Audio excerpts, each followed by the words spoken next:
Good morning. The July 22nd, 2020 meeting of the Land Use and Neighborhoods Committee will come to order. It is now 9:31 a.m. I'm Dan Strauss, chair of the committee. Will the clerk please call the roll? Juarez. Here. Peterson. Here. Chair Strauss. Present. 3 present. Thank you. I would like to begin by acknowledging that we are on the traditional land of the first people of Seattle, the Duwamish, Suquamish, Muckleshoot, and Tulalip people past and present, and honor with gratitude the land itself and the Duwamish, Suquamish, Muckleshoot, and Tulalip tribes. We have 3 items on the agenda today: a briefing and public hearing on CB 119831, the Child Care Near You legislation. Councilmember Mosqueda, welcome.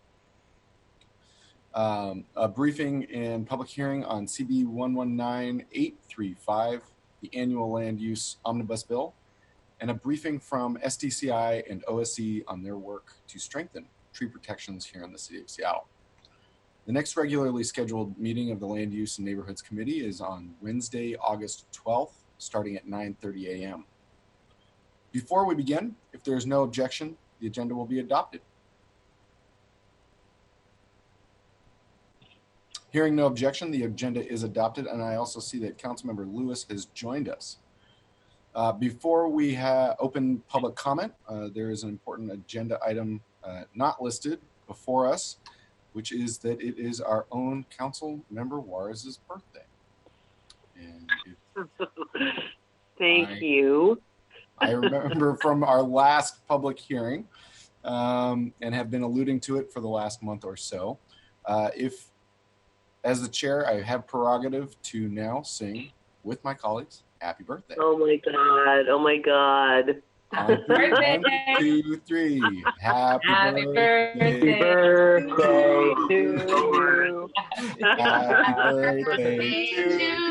to you. Happy birthday to you. Happy birthday, Deborah. Happy birthday to you. Yeah, You guys, remember. thank you. You really made my day. It's very, very kind of you, and I'm so glad to be 39 for the 20th time. It's an awesome feeling, folks. I just got up early this morning and ran 8 miles, and so that's what you got to look forward to. So thank you. Well, I can't even run 8 miles right now, so I'm looking forward to being 39. Counselor, I'm kidding, right? There's no way I would ever run 8 miles. I could barely walk one. But thank you. Thank you so much. That was very kind of you. And in these times, it's nice to hear kind words. Thank you. Thank you. And thank you, Happy birthday. We love you.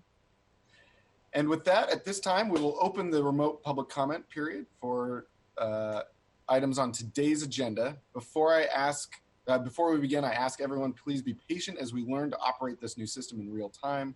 While it remains our strong intent to have public comment regularly scheduled on meeting agendas, the City Council reserves the right to end or eliminate these public comment periods at any point if we deem that the system is being abused or unsuitable for allowing our meetings to be conducted efficiently and in a manner in which we are able to conduct our necessary business. At every public comment, I have made it very clear that the comments need to be directed to items on the agenda. And I would also like to flag that we have 2 public hearings. And so if you have signed up for public comment and should have signed up for public hearing, it is important that your comments are reflected on the appropriate agenda item. So we can make changes in real time if that is the case. So the public comment period for this meeting is up to 10 minutes, and each speaker will be given 2 minutes to speak. I will call on each speaker by name and in the order in which they are registered on the council's website. If you have not registered to speak but would like to, you can sign up before the end of public comment by going to the council's website. The public comment link is also listed on today's agenda. Once I call a speaker's name, staff will unmute the appropriate microphone, and automatic prompt of "you have been unmuted" will be the speaker's cue that it is their turn to speak. Please begin speaking by stating your name and the agenda item in which you are addressing. Speakers will hear a chime after 10 seconds are left of the allotted time. Once the speaker hears the chime, we ask that you begin to wrap up your comments. If speakers do not end their comments by the end of the allotted time provided, the speaker's microphone will be muted to allow us to call on the next speaker. Once you have completed your public comment, we ask that you please disconnect from the line. And if you have a plan to continue following the meeting, please do so via the Seattle channel or listening options listed on the agenda. Please remember that that we have separate public hearings on the agenda for both childcare near you and the Omnibus bill. If your comments about either of those items, I please ask that you hold them for the relevant public hearing. Public comment period is now open, and let me pull up the list.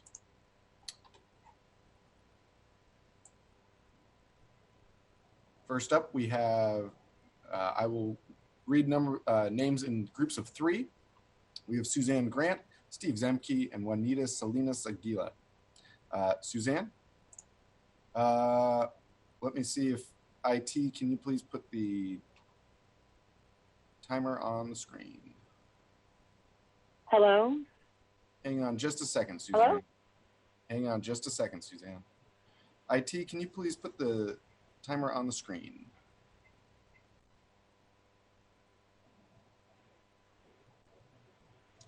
Thank you. Suzanne, please begin. Hello. I am Suzanne Grant, and I'm here to speak about the tree ordinance. First, I appreciate you all being there today in July and what has been done so far with the ordinance. I appreciate all the participants. Happy birthday, Councilmember Juarez. I'm going to jump right in, though. Regarding Section 4, required mitigation for allowed tree removal, where it says all evergreens must be replaced by another evergreen that achieves comparable size at maturity.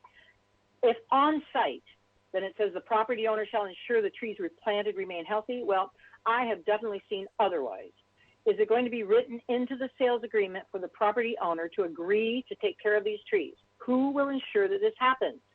If the replacement is on public property, where? The right-of-way, SDOT? SDOT has specific trees for street trees, and they do not include large evergreens. On Parks property, is this going to be part of the Parks budget? Maintenance? They barely maintain what is already there. Regarding deciduous trees, at 632 West Barrett, 2 huge significant poplars are proposed to be removed, as well as several exceptional trees. Where would this size tree be replaced? And it takes too long for the tree that is planted to achieve this with their replacement canopy. Climate is changing, and the tree's benefits to our air cannot wait. At any rate, the tree ordinance needs to require that the equivalent replacement canopy area and volume be reached in 25 years. Very important, area and volume. There need to be strong protections for existing mature trees, not just requirements for tree replacement. Our problem with retaining a 90-year-old exceptional tulip tree was that the developer could not achieve his development potential. So SDCI let him cut it down. I don't see any changes to the code that is currently allowing tree removal when the developer cannot get what he wants. There are buildings in the sky where the tree once was. Developers are making money, and there is no room for trees. Real tree protection needs to be written in actual code and enforced. Thank you. Thank you, Suzanne. Up next is Steve, followed by Juanita, and then Woody Wheeler. Steve, please go ahead. Okay, my name is Steve Zemke. I'm speaking today as chair of Tree Pack. We want to thank the council and SDCI for their efforts moving forward the update of the regulations under the resolution that you passed. Want to note that the resolution states that at the end of the process that legislation would be submitted to the council, and want to speak to that particularly because of the regulations that are being updated to date. Problem is that question of having a diversity of both tree species and ages. The Seattle Municipal Code 23 in terms of land use states during platting that all trees that are 6 inches and larger need to be shown on the site, and that there needs to be an effort made to maximize the retention of existing trees. We think this process needs to continue through the whole development process, not just deal with exceptional trees at the end of the process is occurring now. Second issue I want to reference to the council is Urban Forestry Commission letter July 1st to Nathan Torgelson, where we raised the question that it appears the administration and enforcement of the tree ordinance and other provisions in SDCI that there's no clear department section or division that's responsible for the overall tree protection, and that we believe that that SDCI needs to establish a separate urban forestry division to have a clear path for urban forestry decision making, resolution, and increased accountability. And lastly, we want to urge that you use the draft tree protection ordinance by the Urban Forestry Commission as your starting point in terms of moving toward final ordinance passage by the council.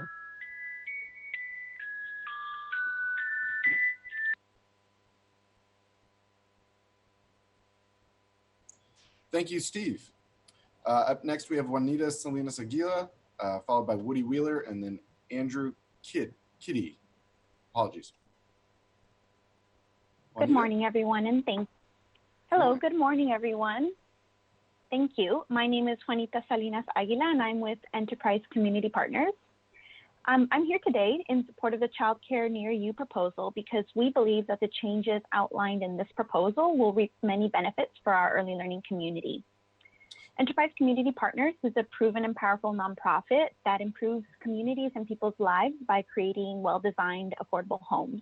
We are at the table today because we recognize the critical importance to access to quality, safe, and affordable early learning and childcare, and how it grows exponentially for both the child and family when we have a safe, affordable, and quality home. Our Home and Hope flagship initiative is centered on the promise of opportunity. So long before COVID-19 pandemic, Washington State ranked 6th in the nation for the number of people living in childcare deserts. And today, the state is reporting that approximately 20% or more of childcare centers have closed. For some time now, the city of Seattle has already been facing a childcare shortage, and we continue to deal with these implications and the impacts of COVID-19 and assess our recovery.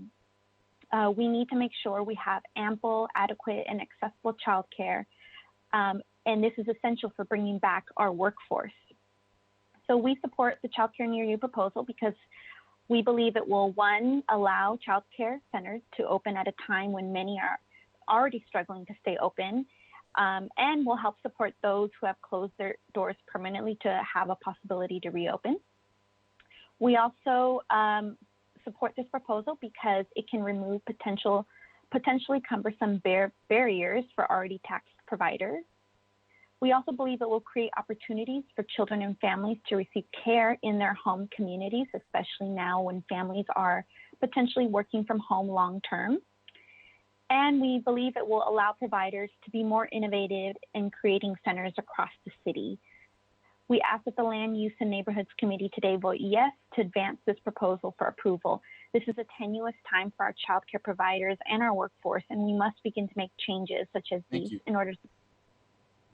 Thank you, Juanita. And if you'd like to make a short comment during the public hearing on Child Care Near You, we have heard all of your words, and if you'd like to let the record reflect on the next section, we'd love to have your voice recorded there. Up next is Woody Wheeler, followed by Andrew Kitty, and then Michael Oxman. Again, if you are here to speak on childcare near you or the land use omnibus bill, we have separate public hearings for those two items.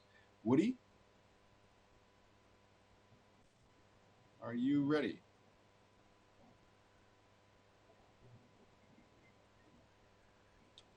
Woody Wheeler? Hello, this is Woody Wheeler. Hi. Good morning. Hi. Good morning. So I'm speaking on the tree ordinance. Thank you for listening. It is high time for Seattle to pass a new and improved tree ordinance that addresses comments made here today. Every day we delay its passage, more trees fall and tree canopy decreases, while heat islands increase and the city becomes less livable for everyone. In particular, the city needs to close loopholes to adequately protect exceptional trees and tree groves. I am referring especially to the loophole that says on the city website, and I quote, "If you are developing your property, you may remove trees if retaining them prevents you from achieving the allowed lot coverage," end of quote. On December 27, 2019, I witnessed with horror the taking of an exceptional western hemlock by a neighbor due to this loophole. It was one of Seattle's last 6,000 and is now a part of the city's ever-increasing urban heat island. This incremental destruction of our most important trees is happening all over town. I would also like to point out that there is a nexus between tree removal, climate change, and social justice that this ordinance addresses, illustrated by two quotes. First quote by Dr. Robert Bullard, father of environmental justice and professor at Texas Southern University. If it's going to be too hot outside, we know who's going to be affected. If we're talking about urban heat islands, we know who cannot afford to run their air conditioners 24/7, end of quote. Second quote is by Ibram X. Kendi, author of the best-selling How to Be an Anti-Racist book. And his quote reads as follows: "Do nothing climate policy is racist," end of quote. In conclusion, I recommend that we pass the revised tree ordinance in 2020 for social and environmental justice. Thank you for listening. Thank you, Woody. Up next is Andrew Kitty. Apologies if I'm saying that name incorrectly, followed by Michael Oxman and then David Mooring. At the end of Andrew's public comment, we will have reached the end of our public comment, and I will need to extend public comment for my colleagues' awareness. Andrew. Oh, hi. My name is Andrew Kidda, and I'm here to talk about the Child Care Near You ordinance. I'm curious, before I get started, if I should be testifying at a different time. Please remind me the item that you are referring. The Child Care Near You ordinance. Aha. Oh, yes, there is a separate public hearing for that, so let's have you moved over there. Okay. Just want to check with IT. Can we make that change internally?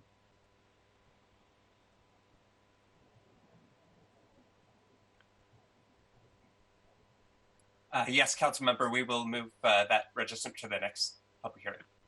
Great. Michael Oxman. Thank you, Andrew. And Michael Oxman, you are up.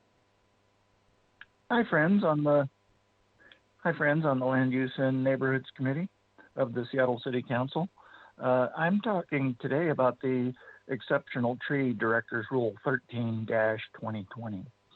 And I just wanted to point out that the Urban Forest Management Plan is 2 years over date. There is an item in the comp plan that says that management plan for trees will be taken and updated every 5 years, and it's been 7 years. So you're kind of in violation of the comp plan, and that has nothing to do with the COVID that was a couple years ago when it got stalled. And so I think the real issue is that the original Urban Forest Steward Management Plan back in 2007 said that we had to have a tree inventory so that we know what parts we have before we start throwing parts away. And that's one of the basis of scientific management of ecosystems.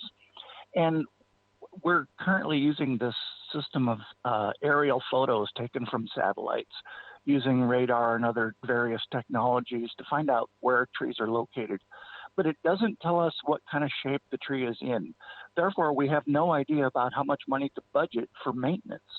And our city staff, of course, say that it doesn't do any good to know what maintenance is needed since we only have 24 arborists, 12 on the park crew and 12 arborists on the street tree crew. So, we have about 1.5 million trees in this city. And really those 24 staff pruners can't get through the job. And it might be a good idea if we somehow changed over to a contracting system, which is far more important and efficient. The staff people are constrained by their union. They can't actually keep records. It's up to their crew chief to keep records of what trees they prune. And so therefore we have no record of which trees are pruned. In fact, we have a public disclosure request right now asking Parks which trees are cut down. Parks doesn't know and can't tell us which trees they cut down in 2019. So I'll get back to you when I do get. Thank you, Michael. Always appreciate hearing from you. We do have 11 more public people signed up for public comment. And if there is no objection, the public comment will be extended for 12 minutes, providing each speaker has 1 minute to speak. And clerk, if you can make that change to the timer. Hearing no objection, the public comment is extended for 12 minutes. On deck, we have David Mooring, followed by Joshua Morris, and then Mackenzie Titchener. David, good morning. Hi, this is David Mooring. Happy birthday, Council Member Juarez. I'm with Tree Pack. I'm here to talk about two real quick things. One is the Omnibus for the, and the other one, the second one is for the Tree Protection Director's Role. On the Omnibus, I want to point out to the people on the committee on page 4, line 18, it looks like we're now going to be able to sell our backyard cottages to private owners. It says a unit lot may be developed with a use accessory to the principal use established on a parent lot. So I guess there goes single family zoning with this particular clause. Secondly, for tree protection, again, thank you for this revisions to the director's rules. I think they're great. However, the problem is the tree removal code of SMC 23 or 2511, SMC 2511, I'm sorry. And in there basically allows, as Suzanne Grant mentioned before, regardless of the exceptional tree rules, they're allowed to take the trees, the exceptional trees out. And Faith Ramos had reported less than 3% of all exceptional trees were saved during development. This is back in 2017. And we can do both, development with density and exceptional. And please, if you feel free to send us any further comments in writing for the record to reflect. Up next, we have Joshua Morris, followed by Mackenzie Titchener, Colleen McClear. Apologies, Colleen. I know we know each other. I do see John Barber is not present. John, if you are listening, please call in. Joshua Morris, good morning. Good morning. This is Joshua Morris, speaking as Urban Conservation Manager at Seattle Audubon. Urban forest protection is a priority issue for Seattle Audubon. We advocate and organize for cities where people and birds thrive, and neither can thrive without a healthy, protected, and equitably distributed urban forest.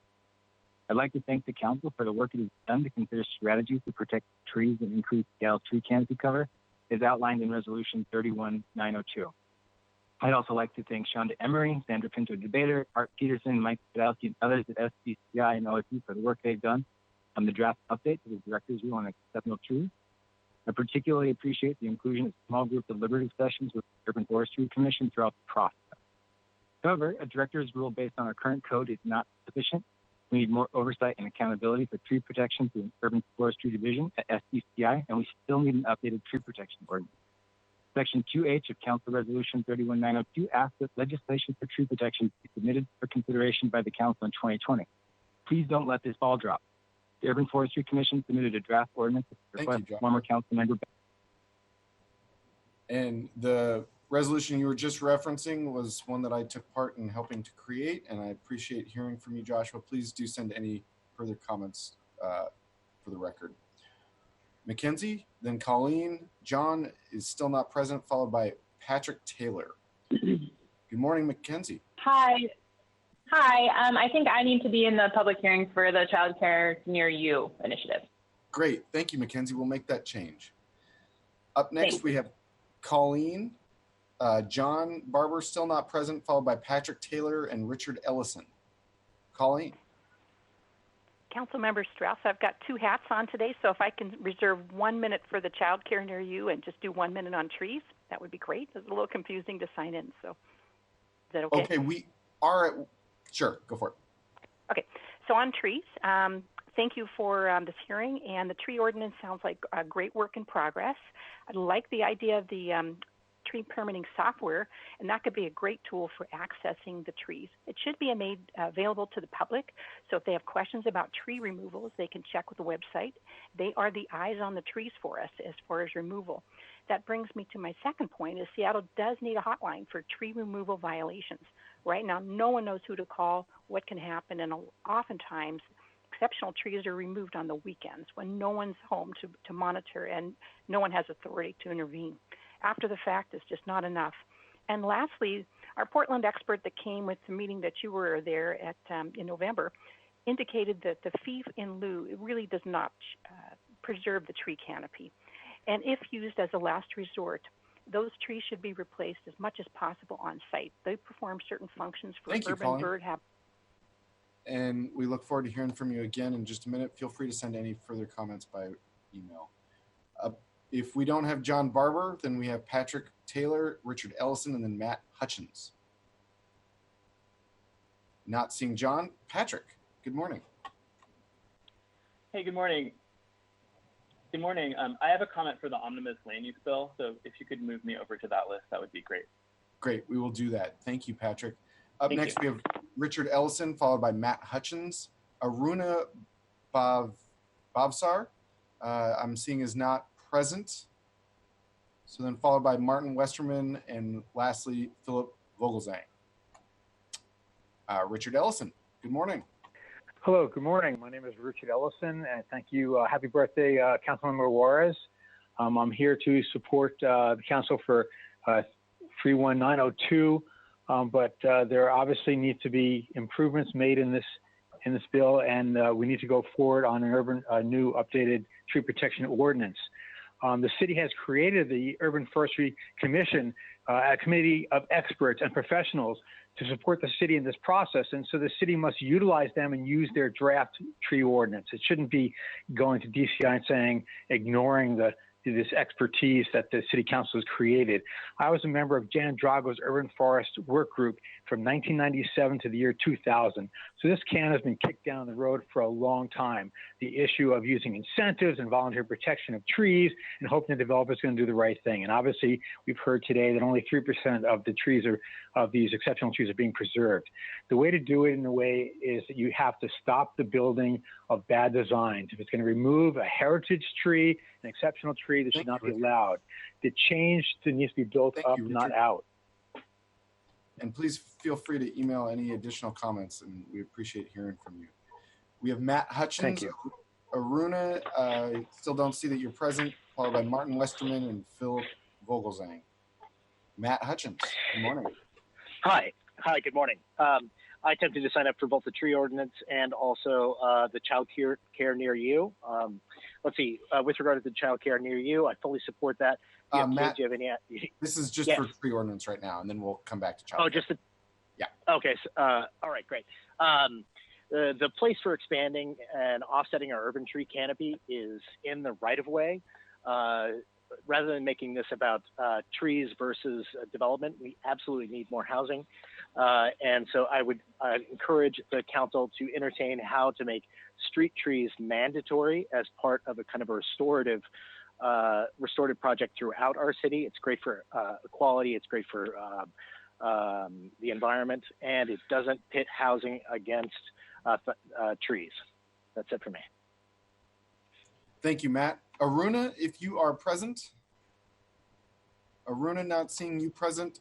We have Martin Westerman and lastly, Philip Vogelzang. Martin, good morning. Thank you, Councilmember Strauss, and happy birthday, Councilmember Juarez. I'm a co-director of the Seattle Green Spaces Coalition. I come to say that we support the work of SDIC and OSC to continue progressing on updating the urban forest management plan, improving urban forestry BIPOC partnerships, and tree protection resolution 31902. We also urge the City Council and Mayor to craft an updated tree protection ordinance based on guidelines provided by the Urban Forestry Commission. Finally, Seattle's urban forests and its green and water spaces provide more than $3 billion a year worth of benefits and savings to our city every year. City Council appropriated $35,000 in the fiscal year 2020 budget to fund a consultant who would work with city departments to help them integrate natural capital value into their accounting, cost-benefit analyses, policymaking, and operations. Valuing natural capital is an important way to protect trees. We urge the council to make sure that $35,000 is spent this year for its intended purpose to account for the huge value of our urban forests, green and water spaces. Thank you.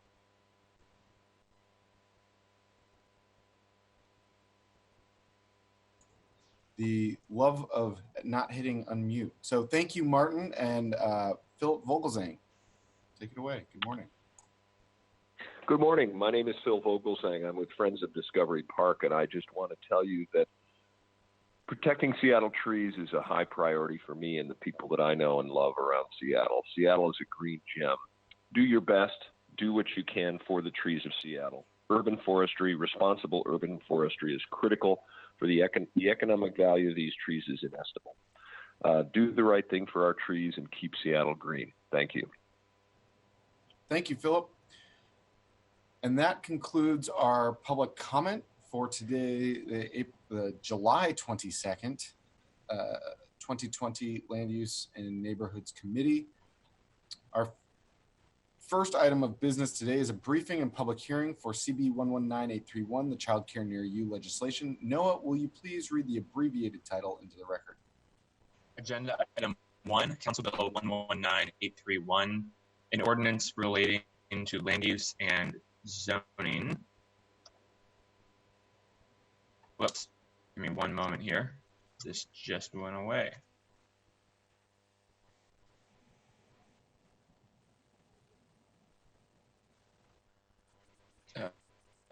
Sorry about this. An ordinance relating to land use and zoning, modifying use and development standards to remove regulatory impediments and allow the siting of child care centers throughout the city, and amending sections of the Seattle Municipal Code.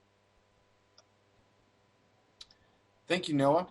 Childcare is one of the issues I have heard the most about, whether it is in the community or talking to friends who are new parents. Anyone who has had to go through the process of finding childcare in Seattle recently knows how difficult it can be to find childcare that is affordable and is near their home. I've heard many stories of people having to go out of town or sign up on wait lists years in advance. When I took office in January, addressing childcare is one of my top priorities. And in this new post-COVID world, childcare has become an even more important issue in a whole new way. This bill we began working on in January, and as land use bills take quite some time, we are here today. This bill is not intended to be a single solution. It is one part of a spectrum of things that we need to address to make childcare affordable and accessible. As land use chair, I'm proposing this legislation as a way to use our land use code to ease and incentivize the development of childcare. With all of the challenges related to childcare, the land use code should not be an additional barrier. This legislation would not have been possible without Lish Whitson of our central staff. He's with us today to provide an overview of the legislation before opening the public hearing. Lish, will you kick it off? Great, thank you, Council Member, and good morning. Let me, share my screen. Great. So this is a comprehensive piece of legislation that looks at the entire land use code to identify where there are barriers to siting childcare facilities in the city and to address those barriers and remove them where appropriate. I'm going to talk about the current childcare regulations, both at the state and city level, current conditions of childcare in Seattle, and then talk about what's included in the proposal. There are two main regulators in Seattle of childcare facilities. The bulk of regulations is from Washington State Department of Children, Youth, and Families. They deal with issues related to health, wellness, and safety, but they also deal with issues related to the actual configuration of childcare facilities, both indoor and outdoor. Seattle, on the other hand, regulates business licenses, whether a childcare facility is a principal use, and our zoning considers impacts to surrounding neighbors from childcare facilities. It also provides incentives to incorporate childcare into new development. The state has different categories of childcare facilities that map somewhat onto the city's regulations. Family home programs are accessory family home based childcare facilities. Childcare centers are more independent, self-contained childcare facilities. And then state law recognizes but doesn't regulate a number of other categories of childcare-like facilities that are considered childcare under Seattle zoning. Seattle's childcare regulations run the gamut between discouraging childcare facilities in single-family areas by limiting their size, requiring conditional use approval, and allowing appeals of childcare facility approvals to the hearing examiner. At the other end of the spectrum is downtown Seattle, where childcare facilities are actively incentivized through allowing floor area bonuses, allowing and requiring contributions for projects that want to meet maximum height and density, and exempting childcare facilities from floor area requirements. Going to walk briefly through the regulations in a little bit more detail. For home occupations, which are childcare facilities sited within a person's home, there are size limits on number of children. It can only be within the primary dwelling unit, and except for play space and ADA access, there can be no outdoor evidence of the childcare facility. In single-family zones, childcare is regulated as a conditional use, which means that there are specific conditions that must be met, including childcare facilities have to be located more than 600 feet from any other institution. And there are reviews of noise, odor, lighting, yards, appearance of bulk, parking and loading impacts in reviewing the siting of a childcare facility in a single-family zone. Thank you. Lish, before we go on, I do see Vice Chair Mosqueda. Thank you so much. Just a question before we move off the slide, in case it's helpful for Alish to finish the slide. I didn't know if you were done. Just one other point, that these decisions can be appealed to the Seattle hearing examiner, which can result in significant delay of approval and possible denial. Thank you, Mr. Chair. I also wanted to say thank you for working on this legislation right now. I know we're in the midst of dealing with budget and the COVID crisis, and it is really important that you're advancing this legislation. So thank you, and thanks to your team, Noah, for working on this. A lot of folks may ask what the nexus is, and if it wasn't clear before, I think it is exceptionally clear from even the conversations at the federal level with Senator Murray introducing legislation related to childcare as well. With so many of our residents not able to go into work because they're sheltering in place and they're working from home, so many folks have been struggling with affording childcare. And the comment that was just made by Lish explaining the disincentives that have been built into the zoning law that prevent childcare from being in single family zoning, when many of us are now in homes, in residences that have been zoned only for a single family zone. I think your efforts here to try to break apart those old barriers is incredibly important, especially in the time of COVID. So I just wanted to say thank you for that. A quick question as well about the current status. What is the nature of the bonuses and contributions for downtown childcare? Are they extended to family childcare, home occupation sites, as well as center-based childcare? And are these similar to childcare offsites for SLU?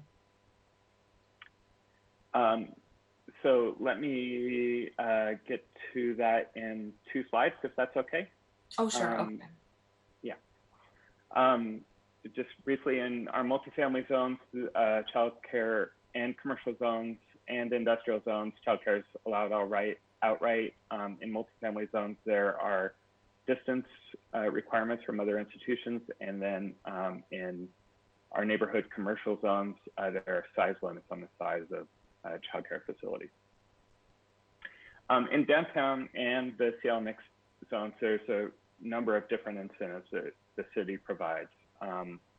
One of the key ones is providing extra floor area for projects in downtown and the Seattle mixed zones, including South Lake Union, that either incorporate childcare facilities in their project or provide contributions that are then used to subsidize childcare spaces in facilities in other areas of the city. So some of those funds have been used in downtown projects, but others have been used to subsidize childcare facilities in areas like Sandpoint Magnuson Park, Lake City, and will be used at the Pacific Hospital building north end of Beacon Hill.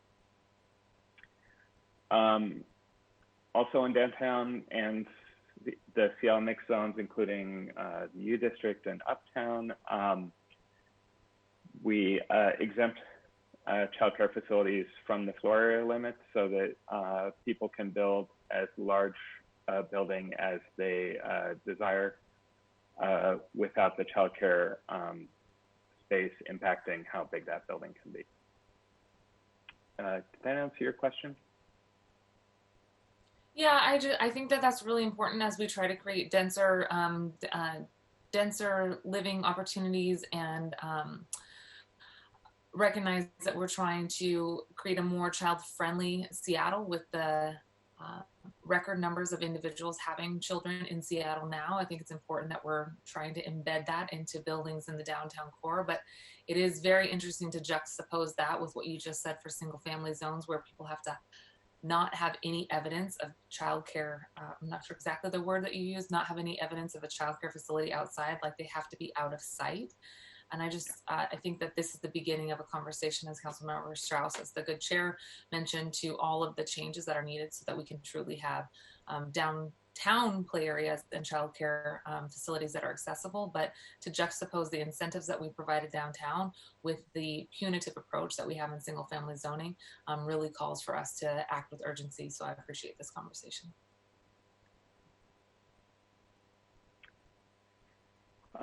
Looking at the demand for childcare, and this sort of bears up what Sheriff Strauss mentioned at the beginning. We have about 32,000 households with children under 6 years of age. And in 75% of those households, all parents or guardians work outside the home. So there's about 33,000 children under 6 who may need some childcare.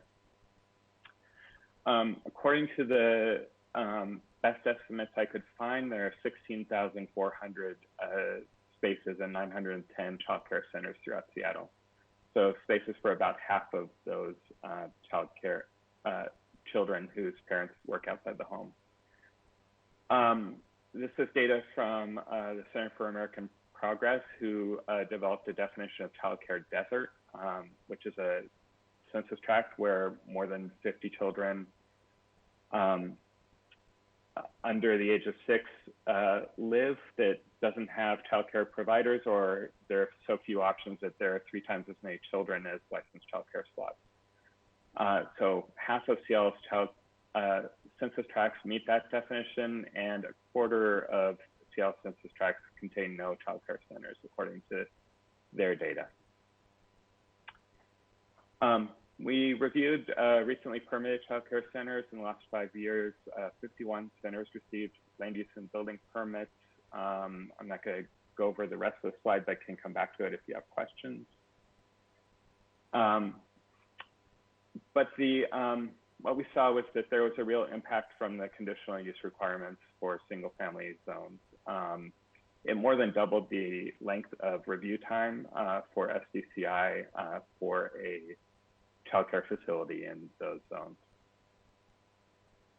And just focusing on that last slide, I think that this is, thank you for this presentation. I think this slide really highlights a lot of the need for this legislation, because we have so many children in our city right now that we need to make sure that child care facilities, which also have slim margins, are able to be permitted with a timeline that is predictable and that they can count on and that is consistent. So just looking at across all zones, highlighting it takes about an average of 5 months for permitting.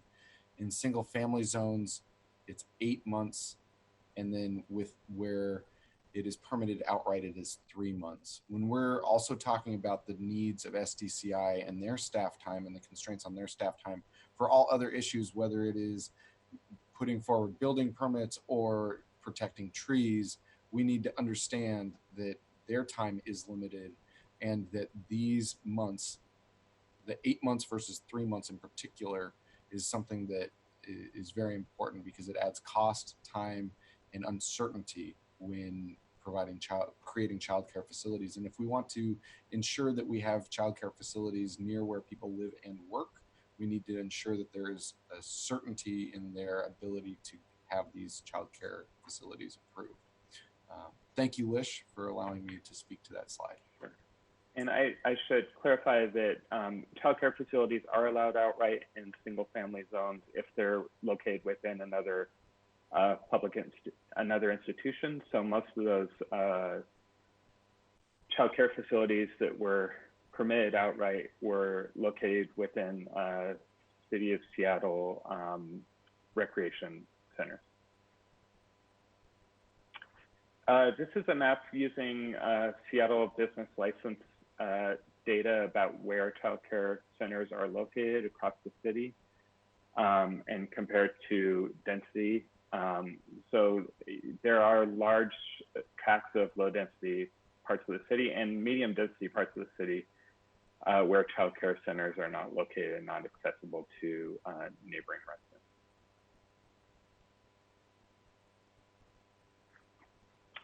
So the proposal does a number of things to remove barriers to creating new childcare centers in the city.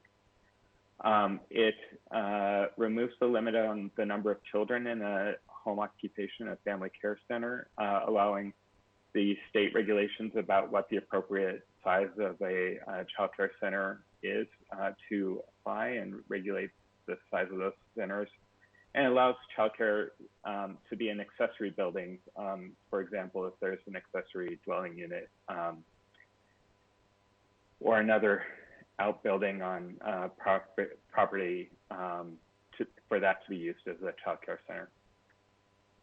In single-family zones, it allows allows childcare centers to be permitted outright without the conditional use requirements, and removes the dispersal requirements so that more than one childcare center can be located near other institutions or other childcare centers. This could result in a number of different childcare centers locating on the same block, and that's one of the potential impacts of this proposal. For multifamily zones, it again removes the dispersal requirements, and for the mid-rise and high-rise zones, the higher density zones, it removes childcare from floor area limits. So a developer could include a childcare facility in the new mid-rise or high-rise project without it impacting the number of residential units that they could build. In commercial zones, it limits it removes limits on the maximum size of childcare facilities. I should mention that in the last 5 years, we didn't see any childcare facilities that were as large as 25,000 square feet. The largest was 17,000 square feet. For Seattle mixed zones, it allows childcare at street level along key pedestrian streets. This is something that we provide in some of our Seattle mixed zones and in our neighborhood commercial zones along pedestrian corridors. It expands a floor area incentive that we currently apply to preschools to all childcare centers. Just for those who aren't aware of the distinction, which I wasn't a couple years ago, preschool is primarily for 4 and 5 year olds, and it's a early learning program. It includes early learning programs. Childcare centers often address younger children. There is still more work to be done, and the Office of Planning and Community Development has been working on revisions to the city's incentive programs to make sure that they are modern and up to date. That work is still ongoing, and it's likely that it will touch some of the incentive programs that I mentioned earlier in the Seattle mixed zones and downtown. Any questions? Vice Chair Mosqueda. Thank you, Mr. Chair. Really excited about this proposal. Thanks again for bringing it forward. Can you speak, or maybe Lisha or the sponsor can speak to how this strategy would reduce the time that it is taking for childcare facilities in single-family zoning to get permitted, to reduce that 8-month average processing time? I'll take a first crack, and then Lish, if you want to back me up with the subject matter expert information, just to say that a conditional permit is an additional step, an additional permit that a childcare facility would need to be issued. This does not remove permitting for the childcare facility. Rather, it is a second step that is not applied to all uses or all zones. And so this is, it's my understanding that a conditional permit adds a fee of about over $3,000, and which covers first 20 hours of a review.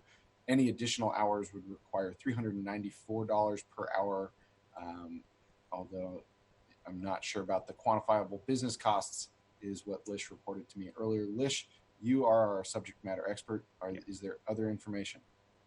Yeah, most childcare centers that have been opened in Seattle open into existing buildings. And so there's actually not a lot of permit review that occurs other than the conditional use permit. And so that requires both additional work on the childcare center operator or property owner to develop additional material about the potential impacts of the childcare center, and then and requires a different level of review of the permits by a whole new team of permit reviewers at SDCI. There's a published notice that includes a timeline for people to comment on the permit review, and then if neighbors object, they can appeal it, a decision to the hearing examiner, which can add probably 3 to 6 months to the amount of time that the permit review requires. Just a follow-up question, Mr. Chair. Yes, please. I'm looking at slide 11. If you could go back to that. I guess, could you reiterate, is there follow-up legislation that would be needed to address the average 8-month time to reduce this, or is that conditional permitting that the chair and you were talking about going to reduce this? Because I'm concerned about the urgency in which folks need access to childcare, given that a lot of people are being asked to continue to work from home in the fall and early 2021, and more people will probably be looking for childcare in their neighborhoods like I am. You know, I had planned to bring our kiddo downtown and have a childcare facility right next to the city hall, which was ideal. And we had been celebrating that we got through the long wait list, and really great facility. And now that we're working from home, it makes more sense to have childcare in our neighborhood. I'm sure a lot of families are in that same situation. As long as we're able to protect those essential workers, would love to see how fast we can permit more childcare. So do you have a sense of what that 8-month average may be reduced to? No promises, but I think by removing the conditional use requirements and limits in single family zones, we could probably bring it down to 3 months for most projects, which will be someone opening a childcare center in existing single family home, which will probably require some life safety improvements like sprinklers or other things, but won't require significant lengthy review. Thank you very much, Lish. Thank you, Mr. Chair. Thank you, Vice Chair. Councilmember Peterson. Thank you, Chair Strauss. And thank you, Councilmember Mosqueda. I know you've been talking about this issue, you know, and advocating for it for a long time. So appreciate Councilmember Strauss carrying the torch on this and helping get this through. I want to ask Lish, I want to ask about the intersection with the quality of the child care that's provided, and that you know, with children at that young age, that's when their brains are developing rapidly, and so there's the evidence-based programs show that that's really the time where you can make a lifetime impact, on a positive impact on the child's life. And so are these regulations going to impact quality of the programming, and has the Department of Education and Early Learning been consulted on this, since they're the experts on the quality programs? Yeah, that's not something that's regulated through the city zoning, and so it's not, this legislation probably won't impact that. That's really regulated at the state level, and so the state programs will continue to apply. So the type of childcare that would be provided in single-family zones would be more the family home child care model. So tell me about the state regulations for that, since the state would be then, what I hear you saying is the state would be handling the regulations, and don't they require there to be no more than 12 children in the facility? Correct. And because they have that limit, there's no reason for the city's zoning regulations to repeat that. If for whatever reason they feel like that number should be higher or lower, they're best situated to set the number at the right place. And so don't want to have conflicting zoning regulations to state limits. Does that 12 child limit apply only to child care programs that are more than 4 hours? That limit is on child care providers that provide child care in their home. Okay. And they have to have more than one teacher in their home in order to get up to that level. And also there are age restrictions, so you can't have 12 infants in one facility, but you could have 12 5-year-olds with multiple teachers. Okay. There are limits on childcare centers in terms of the size of the rooms and the number of teachers per child, and that sort of restricts how big or how small a childcare center must be, and that's written into the permits at the state level for each childcare center. Okay, because as I understand it, as we hear about class size impacting quality of education, we hear about that in the K through 12 system, where there's a push to reduce class sizes because that produces a better learning environment for the children. It's my understanding from the evidence the same is true for preschool and child care, and so that's why I was just sensitive to asking this question. And I'll probably check with the Department of Education and Early Learning just to see if they've looked at this and are there any red flags from that standpoint. But I appreciate you answering the questions on the spot today at committee. And as I understand, we're not voting on this today, so there's some time. Yeah. Okay. And the Department of Education and Early Learning was consulted on this proposal. Oh, they were consulted on it. Yeah, okay. Sorry, I didn't say that. Yeah. Oh, great. And was there any information for us that you care to share about that input, or that would be helpful? Actually, Councilmember Strauss's office led that, so. And because I did not bring that information ahead of me today, because we are here for a public hearing most foremost, unless Noah, you have that information in front of you right now, we'll circle back with you, Councilmember Peterson, and we can address it at the next committee meeting, if that's all right. Thank you. And I see, unless Councilmember Peterson, you have another question? I see Vice Chair Mosqueda. I'm good, thank you.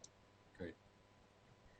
Thank you so much. And the way that I understand this legislation is that this is really related to permitting. If there was childcare facilities that were going to expand, they would still need to comport with the provider-child ratio that's in existing statute. So I don't believe any of those changes would go directly related to the ratio for the kiddos to the providers. Is that correct?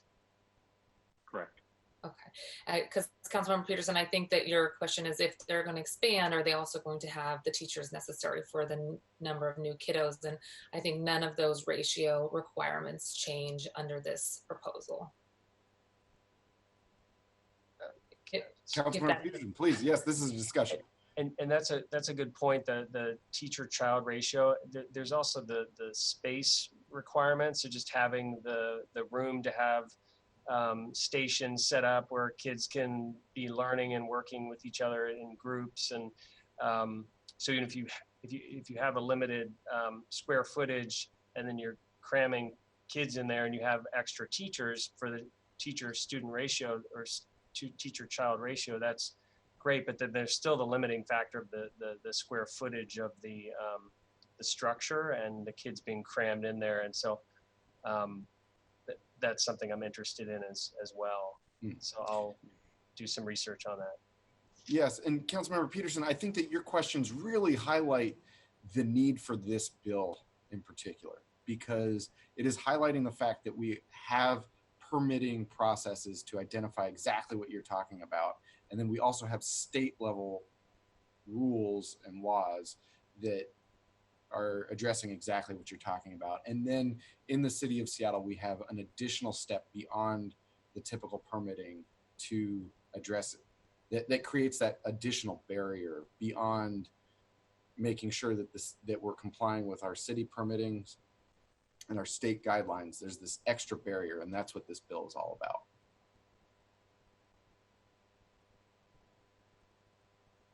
Any other questions from my colleagues? I look forward to the future discussion and also, any clarification we can offer on this issue. We know that the ratios are set by DCYF and that there are also square footage requirements by the state. So even if the expansion were to take place, there's still the square footage requirements that the state has imposed. And we know that this will continue to involve the licensors who visit these childcare facilities. So I don't want folks to get the impression that kids are being crammed into small spaces. This would be allowing for more kiddos to have access to the quality space and providers that are needed across our city, especially as we see fewer people being able to access those excellent facilities that have been encouraged or incentivized downtown, trying to, in my opinion, Mr. Chair, and please correct me if I'm wrong, in my opinion, this would be allowing us to create similar type incentives for additional childcare facilities, especially around the city, as we're looking for more options to access high quality childcare with the appropriate ratios and square footage requirements in other parts of our city. So looking forward to the discussion and really, again, want to applaud you for bringing this forward during this critical time. Thank you, Vice Chair, and thank you, Councilmember Peterson. And this all harkens back to how I started the discussion, that this is not a single solution. This is just one solution along the spectrum of needed changes to make childcare affordable and accessible throughout our city. Colleagues, any other questions or comments before we open the public hearing? Seeing none, thank you, Lish, for that wonderful overview. And Deputy Clerks, if you could share your screen with the timer. Before we open the remote public hearing, I would again like to ask that everyone please be patient as we continue to learn and operate this new system in real time and navigate through the inevitable growing pains. We continuously are looking for ways to fine-tune this process and adding new features that allow for additional means of participation in our council meetings. I will moderate the public hearing in the following manner. Each speaker will be given 2 minutes to speak. I will call on one speaker at a time in the order in which registered on the council's website. If you have not yet registered to speak but would like to, you can sign up before the end of this public hearing by going to the council's website at seattle.gov/council.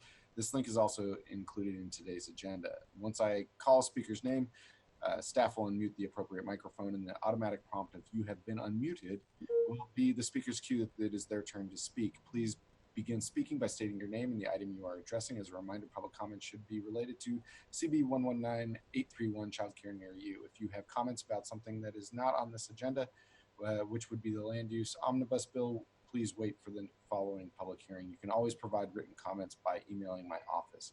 Speakers will hear a chime when 10 seconds are left and the allotted time. Once you hear the chime, we ask that you begin wrapping up your public comment. If speakers do not end their public comment at the end of the allotted time provided, the speaker's microphone will be muted to allow us to call on the next speaker.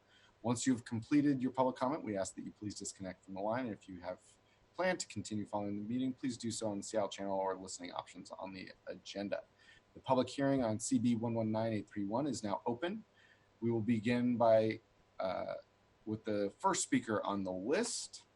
And we have 5 speakers present and a fifth currently not present. Juanita Salinas Aguila, Andrew Kidda, Mackenzie Titchener, Colleen McClear, Michelle Hill, and Matt Hutchins. I see that you are not present, and welcome your comments. So beginning with Juanita, please take it away. Yes, good morning. Thank you. Good morning. My name is Juanita Salinas, and I'm with Enterprise Community Partners. I'm really happy to be here and speak in support of the Child Care Near You proposal. We believe that the changes outlined in this proposal will reap so many benefits for our early learning community. Long before COVID pandemic, Seattle was already facing childcare shortages, and children and families and providers are facing many barriers in accessing quality childcare and providing care. We support this proposal because we believe it will allow more childcare centers to open at a time when we're already struggling to stay in business. We believe it will remove potentially cumbersome barriers that are already on tax providers. And we believe it will create opportunities for children and families to receive care in their home communities, as well as provide the ability for providers to be more innovative in creating centers across the city. We ask that the land use and neighborhoods support this proposal moving forward. And thank you for your time today. Thank you, Juanita. Next, we have Andrew Kidda, followed by Mackenzie Titchener and Colleen McClear. Good morning, Andrew, and please take it away. Oh, hi. My name is Andrew Kidda, and I am with 350 Seattle and Rainier Valley Greenways, and I'm here to support the Child Care Near You ordinance. There are many reasons to support this bill. First, it helps families feel safe when small children can be cared for near home. For working parents who can't afford a car, it may be essential. Also, walking or biking to the local daycare benefits family health. Second, it protects existing businesses and provides business opportunities in our communities at a time when we need jobs badly. Finally, it reduces the amount of vehicle miles driven in our communities, thereby reducing the pollution that damages public health and threatens climate devastation. Our society faces many crises right now. This legislation helps knit our communities together with local connections, local economies, and thereby brings resilience and strength to our communities. We need this, and I hope this legislation is followed by more changes aimed at fostering what is called 15-minute communities. Thank you. Thank you, Andrew. Up next, we have Mackenzie Titchener, followed by Colleen McClear, and lastly, Michelle Hill, unless Matt Hutchins rejoins us. Good morning, Mackenzie. Hi, I'm Kenzie Titchener. I'm the director at University Temple Children's School, and I'm here in support of the Child Care Near You package. Our child care has been here since 1970. We serve 70 families annually, and we have over 500 children on our wait list. I've been here for 10 years, and in the last 6, we've been engaged in a relocation project with our building set for redevelopment in December of this year. The Seattle City zoning has been one of the biggest challenges for us. We started our search in commercial real estate because we didn't want to go through the conditional use permitting process. But we were quickly priced out of that market, especially with respect to how much green space is required for childcare. And rightfully so, kids need to be outside. Residential properties are a much more suitable option for childcare than our epicenters and urban centers. Providers can find spaces with lots of outdoor space, access to local parks. We can own property instead of making major tenant improvements on spaces that are unwilling to provide us with long-term leases. We can strengthen our local communities and establish nearer public elementary schools, which would allow more childcare programs to take on some of the need for before and after school care that those institutions are struggling with. It also eliminates dual drop-offs for families with children of different ages.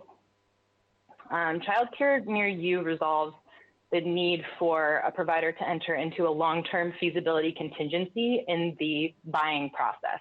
There's no incentive right now for a seller in Seattle to allow a childcare a 9-month feasibility contingency to go through a conditional use process because they have 40 other offers on the table, even if they're for less money, who can close in the 30 days allotted. So I honestly, 3 months is even too long for this process to really provide success for programs looking to buy. But regardless, it's a step in the right direction, and we really need to be able to permit these institutions outright in all zones across the city. Thank you, Mackenzie. Up next, we have Colleen McClear, followed by Michelle Hill, and lastly, Matt Hutchins, who I'm still not seeing present. Colleen, please take it away. Yes, good morning again, council members. And child care near you has some great elements, and it should be expanded to all zones of Seattle, and I support it. I've got a 27-year experience in children ages 3 months to 6 years, and I know how they live and work and how they learn. And, you know, the trick I see about this legislation is only two, and it's where the home family centers are.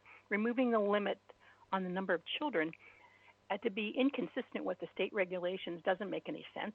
Why would we permit more children to be allowed in that zone in a single family area if indeed that really isn't consistent with probably the amount of coverage that the children will get?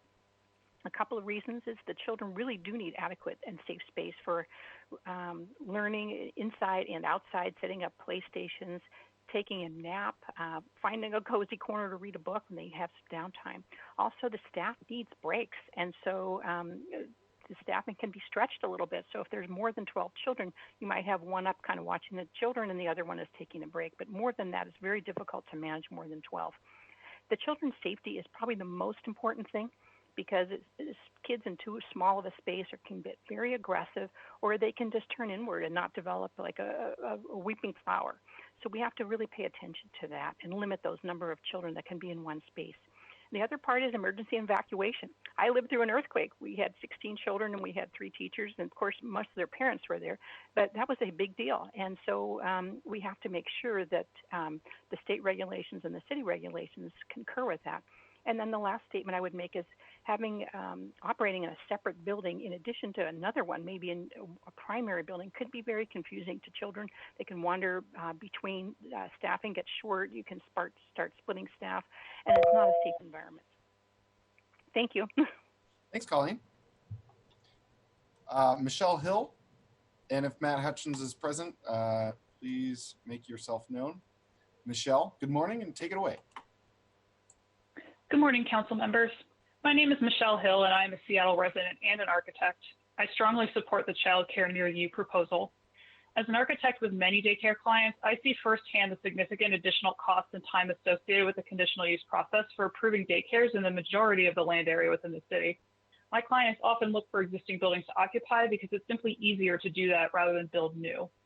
The CUP process often adds 6 to 18 months to the permitting timeline and thousands of dollars to the daycare provider's budget, which directly contributes to the continued short supply of daycares in the city. The state already has very specific regulations regarding the number of children allowed in a facility, and there's no reason for the land use code to be more restrictive than the already restrictive state rules. One note is even existing daycares who want to expand to serve more children, whether or not they're expanding the footprint of the facility, have to actually go through the conditional use process again, since there's no current way for there to be an amendment to an existing conditional use. Two recent projects I've worked on, just as an example, they both proposed a modest 5 to 10 kid expansion of the facility. They each faced an added $15,000 in architecture and engineering fees, plus $15,000 in CUP fees, and they took an additional 12 months to get through the process. That's on top of the construction costs and the costs for the construction permits themselves. It's not uncommon to be uncertain about a daycare facility's final license capacity up until the state conducts their inspection at the completion of construction, which is why sometimes the land use process actually allows for a different number of kids than what the state is saying they can do. And as I said, since there's no process to amend an existing conditional use, they have to go through the process a second time. Enabling affordable childcare is a necessity for the city. It's trying to remain affordable for low and medium income families. I urge the council to approve this proposal as a necessary step and common sense measure to increase the supply and affordability of childcare in the city of Seattle. Thank you. Thank you, Michelle. And IT, do we have Matt Hutchins? I'm still seeing him listed as not present. Negative. Thank you, son. With that, that was our last speaker remotely present to speak at this public hearing. The public hearing on CB 119831 is now closed. Thank you to everyone who provided comment today. The Child Care Near You package will be back before this committee on Wednesday, August 12th for a vote. Our next item of business today is a briefing and public hearing on CB 119835, the land use omnibus legislation. Noah, will you please read the abbreviated title into the record? Agenda Item 2, Council Bill 119835, an ordinance relating to land use and zoning, correcting typographical errors, correcting section references, clarifying regulations, and making minor amendments, amending sections, and adding a new section to the Seattle Municipal Code. Thank you, Noah. We are now joined by Mike Podowski from SDCI and Keatle Freeman of our Council Central staff to provide us an overview of this year's omnibus package before opening the public hearing. Gentlemen, will you please get us started? Sure. This is Keatle Freeman, Council Central staff. As you mentioned, Councilmember Strauss, this is the annual, or every year, every 2 years, the council considers a land use code omnibus bill, which collects administrative fixes to the code that have been identified by SDCI in the course of permitting projects. This is the 2019 omnibus. We're considering it now here in 2020. Just a word on process. Today it's an initial briefing and public hearing. This will be back in committee on August 12th. And with that, I'll turn it over to Mike Podowski. Thank you, Keatle and committee members. Thank you for your consideration of this legislation. As Keatle mentioned, we put forward omnibus proposals on a regular cycle. It's a good government, good regulatory agency practice that's recommended by the state growth management officials. We've been producing them since the mid-1990s. And I would just say that it addresses a range of topics. As Keatle mentioned, there's corrections and clarifications, also some minor policy changes that don't warrant independent legislation on their own, but we felt that they were important to bring to your attention for discussion and consideration. There's approximately 57 amendments in this bill. Largely, they're in Title 23, the Land Use Code, but there are also a few amendments related to the Building Code and also rental housing registration and inspections programs. I was going to just point out one topic of the land use code that is in our proposal that you may have gotten some correspondence on, and we may hear some testimony here in a few minutes related to bike parking requirements. The City Council last year, or maybe 18 months ago, adopted new progressive bike parking standards. And we have identified with permit applicants and housing providers some tweaks that we would like you to consider to help us to interpret and administer those rules. Just at a high level, there's 3 amendments. One has to do with helping to design pathways for bikes on sloping sites, so that currently you can't have any stairs on one of these pathways, but we're proposing to allow for that to be done. Short-term bike parking, which is intended for visitors to a building. we are proposing that it be allowed to be placed in the right-of-way with SDOT's approval, just to provide some flexibility on where bike parking is provided and that it's easy to find and convenient. And then finally, we're proposing some flexibility for affordable housing providers, including permanently supported housing, to tailor the bike parking quantities that they would provide focused on the residents and the population they intend to serve. So that's it at a high level. I'm available for any questions. Thank you, Mike. And I have also heard the concerns from some community members about the changes related to bike parking and affordable housing and senior care developments. With the budget ongoing and every other important thing that we need to be focusing on in this historic civil rights moment, I have not fully addressed the issues and questions yet. So I'm hoping to continue this conversation, work with you, SDCI, and stakeholders to find a solution that works for everyone about bike parking. Thank you for that briefing. Colleagues, any other questions from my colleagues? Mr. Chair, Councilmember Lewis here. Yes, go for it. I did see Vice Chair Mosqueda's hand, but I see that you're on the phone, so go for it, Councilmember Lewis. Oh, so yeah, I'll just be really brief. It's not a question, just as a statement saying totally support giving more flexibility to our permanent supportive housing developer friends who have told me very frequently through the third door process and through other chances I've had to talk to them about ways that we as a city can be a better partner to streamline cost. That the bike storage requirements in particular have been something that they have regularly brought up. I really appreciate the opportunity to pursue these changes and see if that can expedite the construction of permanent supportive housing and also perhaps factor into our accounting to reduce the per unit cost of those housing options. And I just look forward to continuing that work and just wanted to highlight that I'm glad we're going forward on that and that work is essential as we seek to scale up permanent supportive housing regionally as part of our response to chronic homelessness. Thank you, Councilmember Lewis. Vice Chair Mosqueda? Nope, no questions from Vice Chair. Thank you kindly. Hearing and seeing no further questions from my colleagues. Actually, yes, I'm sorry, I texted, but I wasn't quick enough. Oh. Is this the time that you want us to comment on the omnibus bill, or are you going to have comments at the end, or is this the time to make a few comments within the director's report and everything else? I see your text now. I would say take your comments away. Okay, well, thank you. Did you see I sent you a little picture too? I did. That's not. Your handwriting's better than mine. Let me just say this, because I know this, and thank you, Keatle, because I'm sure we all didn't get a chance to go through all 57 amendments and the land omnibus bill.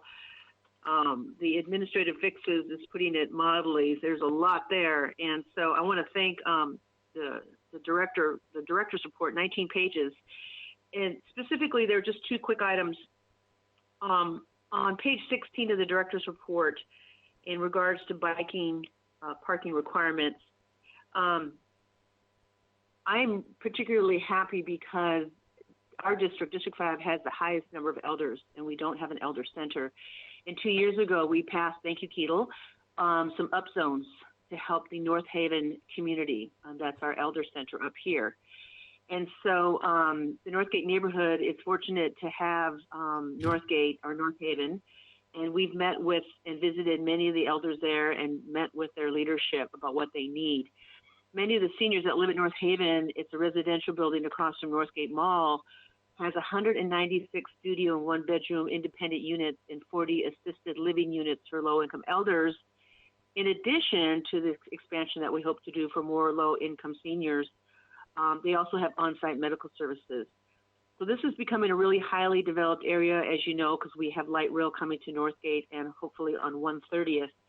And so the footprint that North Haven sits on is incredibly tight. So they need that space to serve low-income seniors. So having these changes made allows that space to be freed up for the indoor bicycle parking or barking. So we can expand, and giving this exception would enable North Haven to provide more space for medical services and housing, which will serve more elders than would be served by bicycle parking. So actually, I don't know if it's on page 15 or 16, I can't remember. It's one of the two. But anyway, it's in the weeds there kind of, but that's really important. I just want you to know and thank you. That's going to mean a lot to the folks that live at North Haven. And is this the time that you would like me, Chair, to just briefly talk about the tree protections? We will get to tree protections in our next agenda item. Oh, I'm sorry. You're right. I just saw the notes. Sorry, wrong notes. Okay, that's all I wanted to share. And again, thank you, and thank everybody who called in and all of you who wished me happy birthday. That really meant a lot to me. Thank you. Yes, looking forward to hearing from you again in just a moment.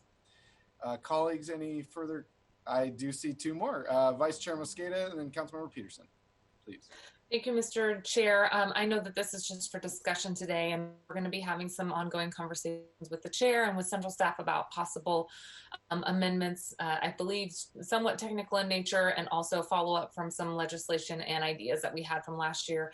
Number one, trying to make sure that we're doing all we can to follow through on the language that we passed last year to allow for rooftops to be considered as part of ADU-DADU construction, so that as more people live in our dense area, they have things like rooftops that will be their patios and their backyards to accommodate greater density and I think more livability in our community.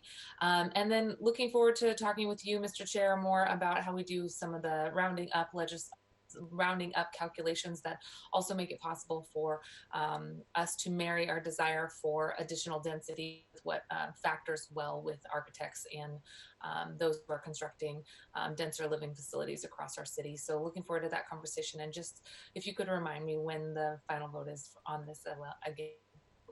We will, thank you, Vice Chair. We will be taking this back up in committee on August 12th, and I will have to look to my colleagues to know whether we will have a possible vote that day. Yes, that would be a possible vote. Great. So between now and August 12th. Thank you, Mr. Chair. Yes. Councilmember Peterson. Thank you, Chair Strauss, and thanks for clarifying appropriate time to ask questions on this. So my question is about the director's report, page 2.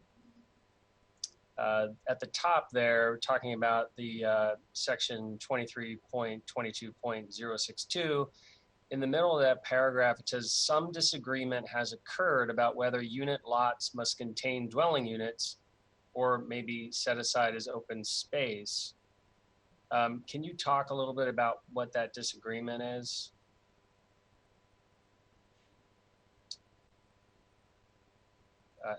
Yeah, I'd be happy to. It's generally between permit applicants and zoning review staff. It's the type of thing that we usually bring forward as a clarification in order to sort of prevent this lack of clarity from going forward so that we can make quicker decisions and people can expect what to see. I think we heard in the testimony that someone was concerned that we were newly allowing backyard cottages to be unit lot subdivided for ownership. That was actually an action the council took about 1.5 years ago with some new backyard cottages legislation. And it is consistent with prior practices where people used to be able to own a backyard cottage as a condominium arrangement, and the unit lot was just sort of seen as an alternative for that. This particular provision has to do with unit lots that would be created and would not contain a dwelling unit. And the accessory uses contemplated here are things like swimming pools and surface parking spots. And the idea is just to allow people to own those things as part of a townhouse or a row house development without an actual row house unit being there. It comes up from time to time. So would this legislation be allowing detached accessory dwelling units to be sold to a different owner, or was that already allowed? That's already allowed. Under that legislation from 1.5 years ago? Right. Okay. About and then, pools and parking spaces. okay. And then in terms of the bike parking issue that's been discussed by a couple of my colleagues, it's my understanding, I mean, one of the rationales of encouraging cycling is that it's affordable, it's clean for the environment. So do we have any data on the low-income housing projects that we have already and the bicycle use in terms of whether we would want them to have those benefits of having the bike parking on site there? Well, the request the request comes from the Office of Housing and their funding group that issues the housing levy. There's approximately 12 projects that are in the pipeline right now. A number of them are intended for seniors and people with mental and physical disabilities. And OH and their partners are finding that the requirements are too high for these special populations, and it displaces space that would otherwise be used for services and other amenities that these people need. I don't think that anyone at SDCI or the Office of Housing feels that there are not benefits to allowing certain people to bike, but the idea is just to give OH and their partners flexibility to tailor what they do. Okay, and last follow up there, but this change in the rule would be applied to all affordable housing, not just those that are set aside for seniors or those with disabilities? We used a definition of affordable housing that already exists in the code for other purposes. The Office of Housing thought it was an appropriate way to go.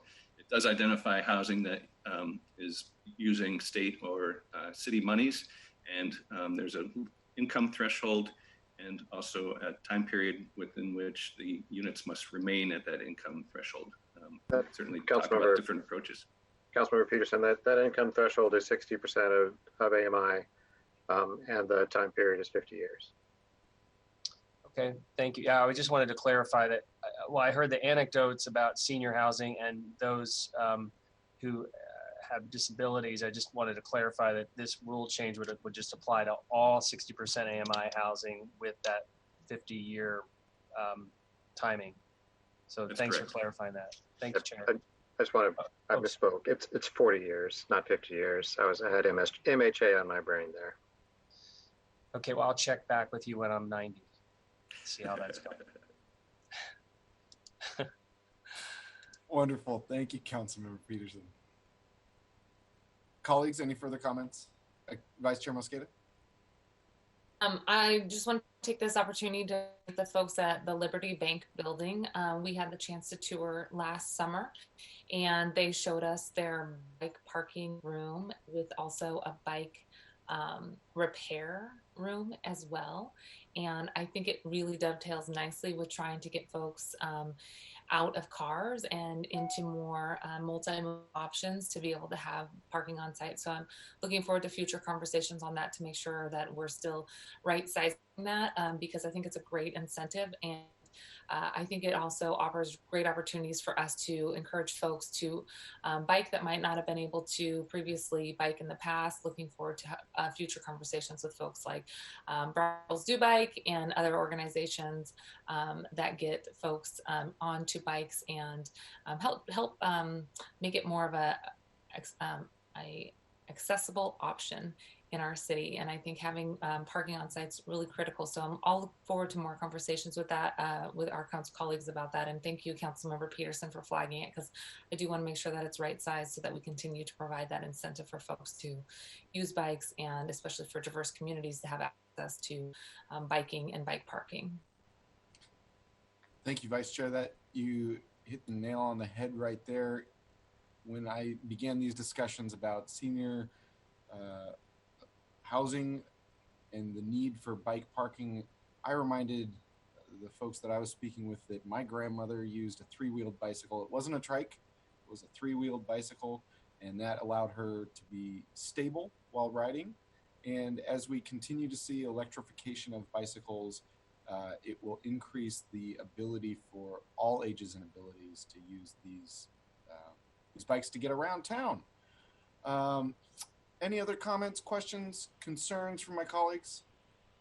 Well, I just want to say that this woman, this old lady, is not riding a bike because I can't. So there's that.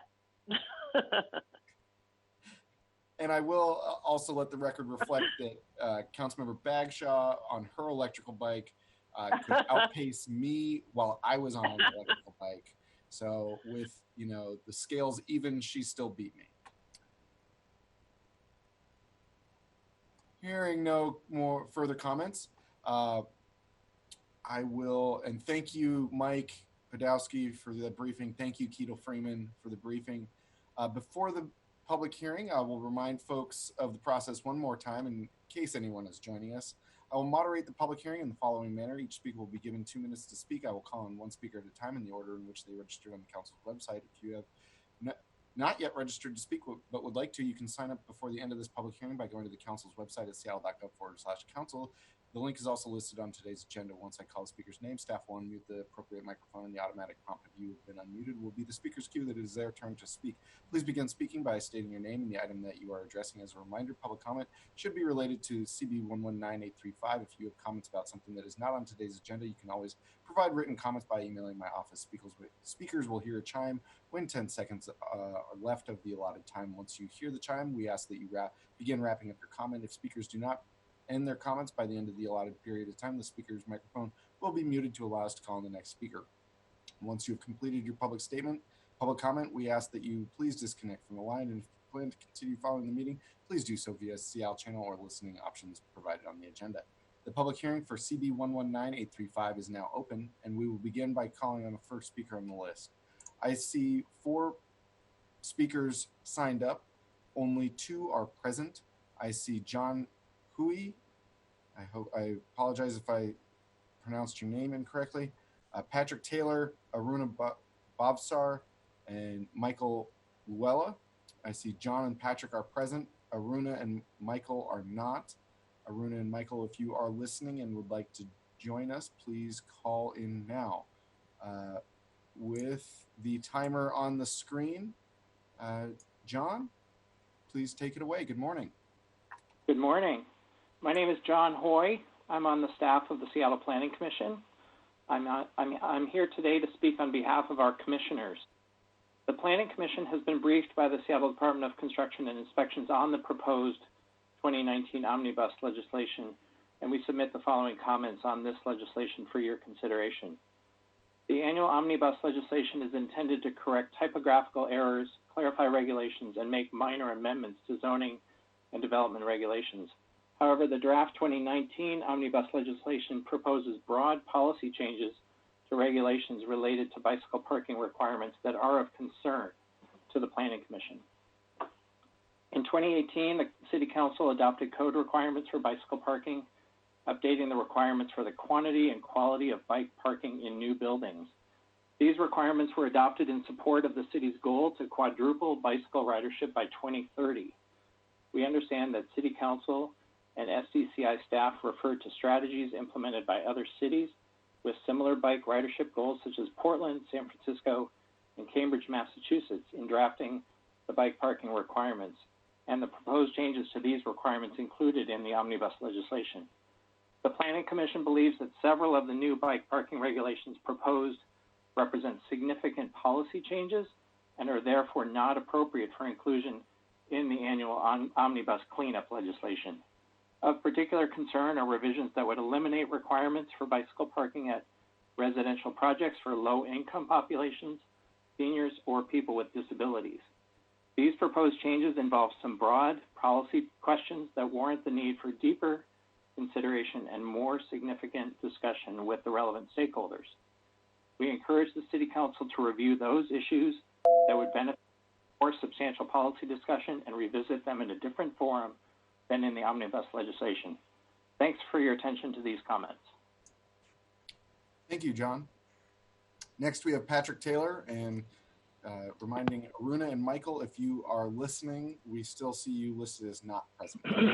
Patrick, good morning. Please take it away.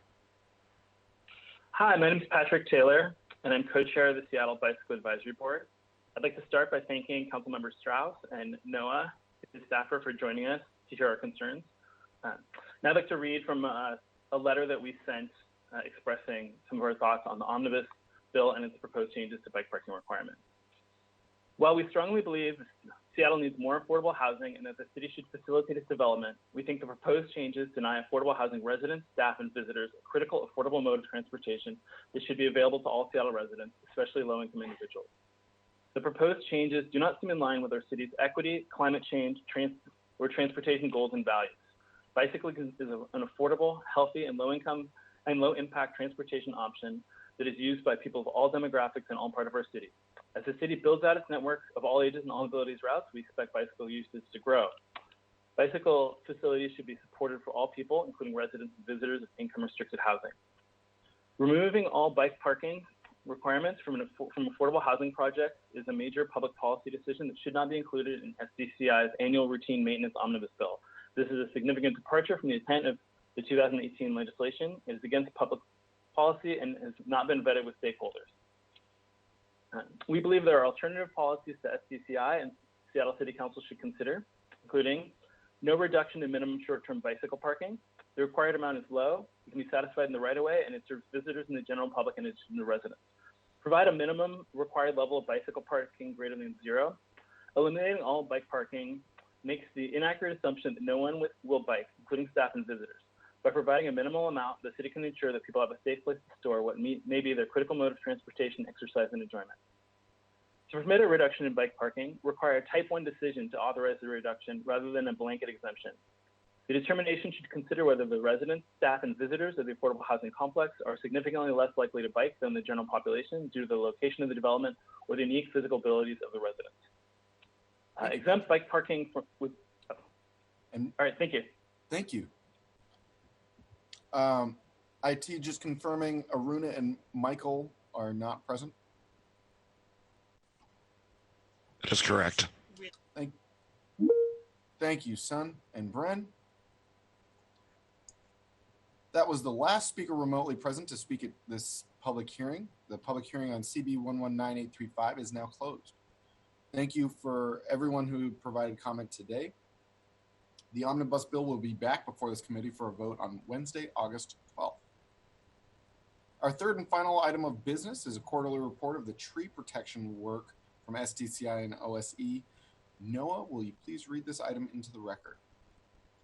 Agenda item 3, Seattle Department of Construction and Inspections and Office of Sustainability and Environment Tree Protections Update. Thank you, Noah. As a reminder to those viewing at home, this is an update of the second quarterly report on the tree protection work that the committee has received this year. At our first committee meeting of the year, SDCI and OSE laid out a timeline that included new director's rule and legislation being transmitted to the council by the end of the year. These quarterly reports are required by Resolution 31902, which I helped author as a staff member for Councilmember Bagshaw. A lot has changed last year, and I want to say that it was a year ago right now that we were working on that. I wish that we were moving faster. I think that we all can appreciate COVID has made some changes. I know, like with Councilmember Peterson, we are both wanting to save our trees. So these quarterly reports are required by Resolution 31902, and I remain committed to passing a strengthened tree protection ordinance as soon as possible. We are joined by Chandra Emery and Mike Podowski of SDCI and Sandra Pinto DeBater of Office of Sustainability and Environment. Will you introduce yourselves and take away your presentation? Podowski, Co-Development Manager at SDCI. Sandra Pinto DeBater, Office of Sustainability and Environment. Shonda Emery, SDCI.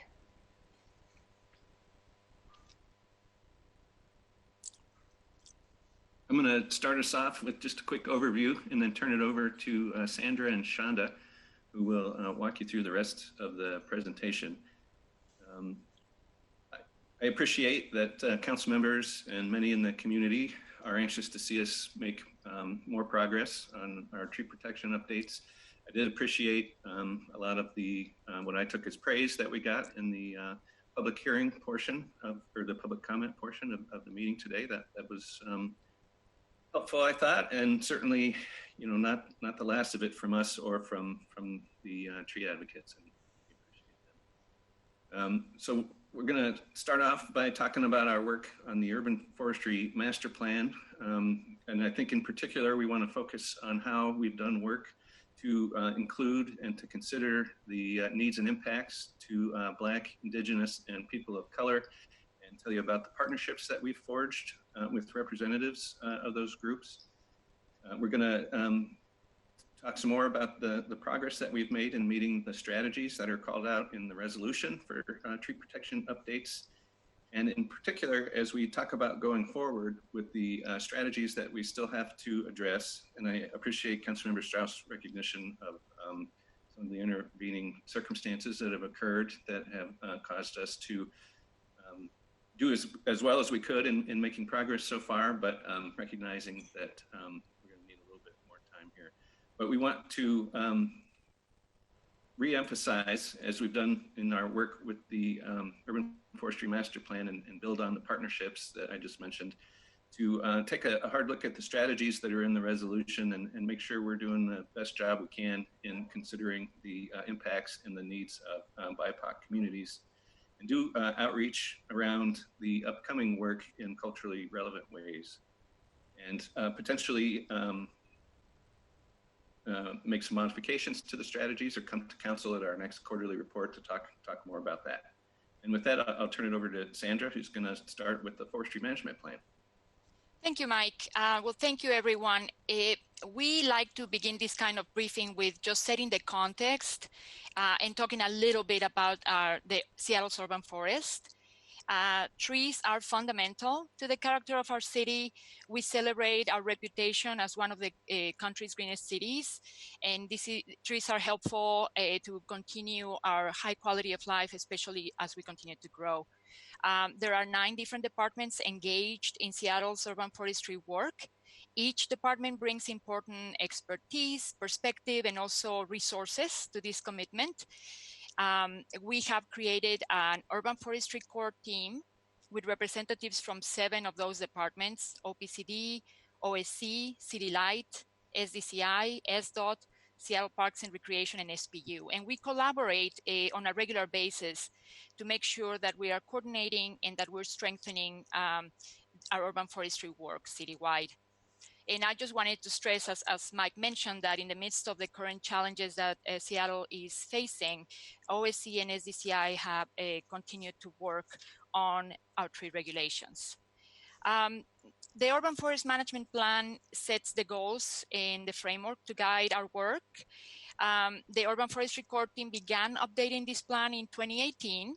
The last time we updated the plan was 2013. So we began work in 2018 with a commitment to have a robust, inclusive engagement process. And to that effect, we engage BIPOC communities early on to get their input on goals, strategies, and actions of this plan.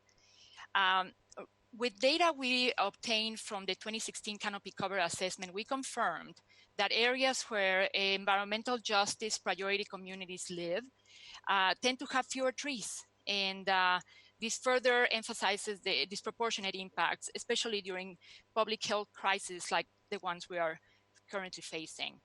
So we found that on average, we have a 28% canopy cover citywide. But when we looked at the census tracts where people of color and low income live, we noticed that there's fewer trees there with an average of 20%.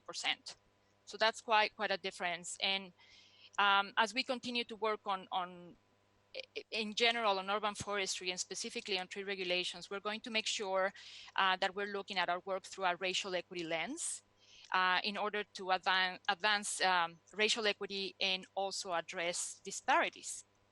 As Mike mentioned, we have been working on the past couple of years on mitigating some of these disparities as we go about our work.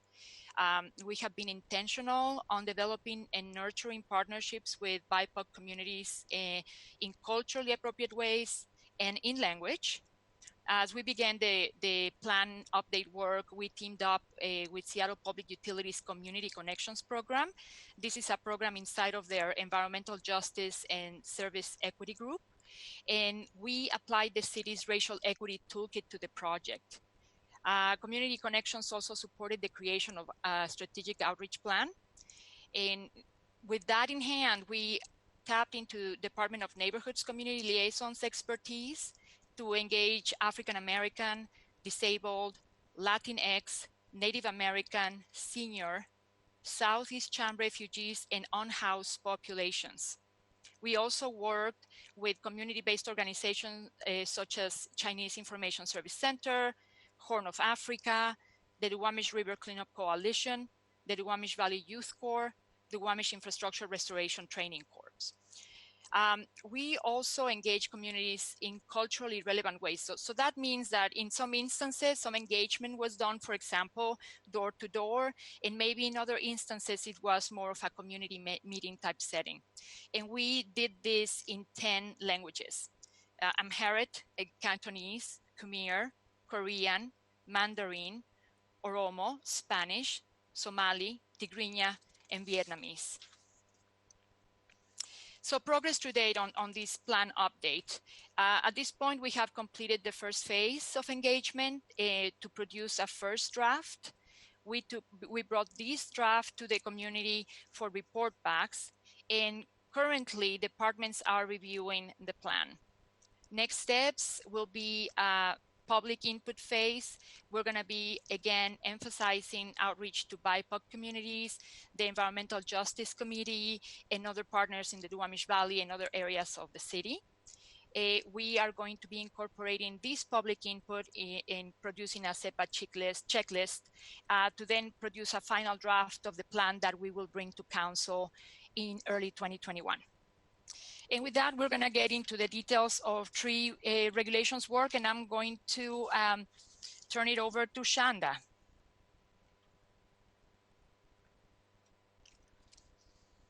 So City Council adopted Resolution 31902 on September 16, 2019, requesting SDCI and OSC to explore strategies to protect existing trees, increase tree canopy cover, and balance city goals to support future growth and density as provided for in the city's comprehensive plan.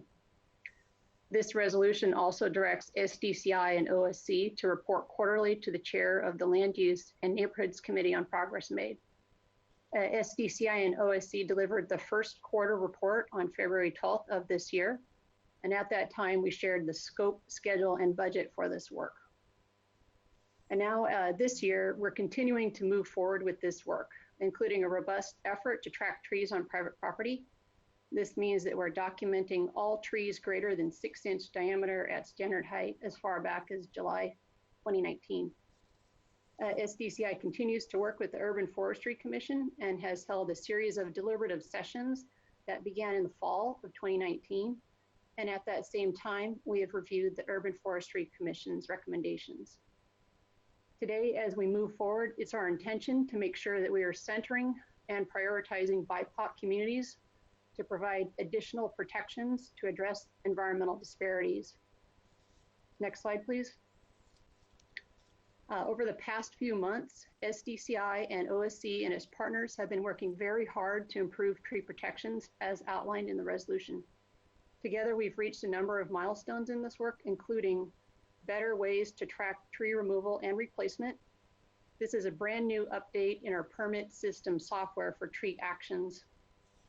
We have GIS analysts working right now to use a new tree tracker worksheet to track existing, preserved, and mitigated trees on private property.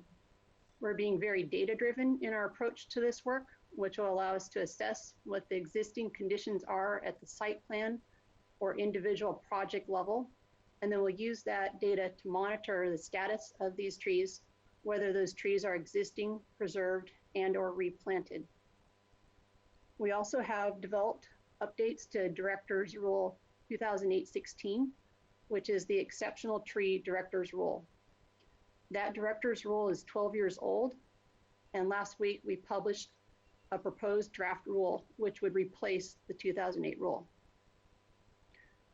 These updates in the new rule could potentially address several of the strategies outlined in Resolution 31902, such as retaining and expanding the exceptional tree definition, adopting a definition of significant trees, and establishing a minimum requirement for tree service providers operating in the city of Seattle. Next slide, please. As of last fall, we've had 4 other milestones to report. Greater permit coordination. SDCI hired 2 arborists to assist in the review of permit applications that involve tree removal and advise on code enforcement cases. These certified arborists are key to providing us with high quality tree protection trainings for our plan review and code enforcement staff. We also have improved education and information. This includes the web pages, and now we have staff tasked to update several of the SDCI tips based on the Urban Forestry Commission and SDCI deliberations. For fee in lieu and tree permit system research, SDCI has worked with the University of Washington, specifically a graduate student working on her master's thesis, to complete this research. Her thesis results will be available this summer. For the Tree Data Roadmap project, SDCI hired a retired City of Seattle IT senior analyst to prepare a strategic roadmap for data acquisition, data maintenance processes, and data systems. This work will include a compilation of needs, a summary of insights from a best practices survey, and specific implementation recommendations. We expect these deliverables to be shared in an executive level guidance document by the end of the 3rd quarter. Next slide, please. As far as our next steps, we will continue to move this important work forward. This means that we will be evaluating the outstanding strategies identified in the resolution through a racial equity lens, and then we'll be ensuring that we are centering and prioritizing by engaging BIPOC communities in culturally appropriate ways and in language. I also want to mention that we'll be keeping the committee apprised of the additional progress on our work, and will be available to answer any questions leading up to our 3rd quarter report. Over the next month, some of this work will include a targeted focus of virtual meetings, online outreach engagement to reach BIPOC residents of Seattle. And through our efforts, we'll be making recommendations as we continue to move this forward in an approach that's explicitly rooted in environmental justice. Next slide, please. So that concludes our presentation. We're happy to answer any questions. Thank you, Shonda. I am sure that some of my colleagues will have some questions. I believe it was slide 8. Yes, perfect. When you are talking about the director's rule for exceptional trees, which is now available for public comment, you mentioned that we are updating the definition, creating new definitions, requiring all tree service providers to meet minimum requirements. Can you say a little bit more about what you are thinking about, the direction you are leaning, and how we are proceeding forward at this time? Sure, Council Member Strauss. Yes, there's some big changes here, or updates. So the 2008 rule didn't really expand the definition of exceptional trees. And so this new rule is going to be expanding that to include any tree that has a diameter at standard height of 24 inches or greater. And then it's going to include all heritage trees and any tree that is part of a tree grove. This was also further defined. And then all trees listed in Table 1. And then in addition, it states that the removal of any stem, root, or tree part of an existing exceptional tree that would make that tree no longer exceptional is not allowed. Thank you. And can you say a little bit more about how we are identifying the DBH, diameter breast height, for different species of trees? As we know, maple will grow much faster and wider than a Doug fir.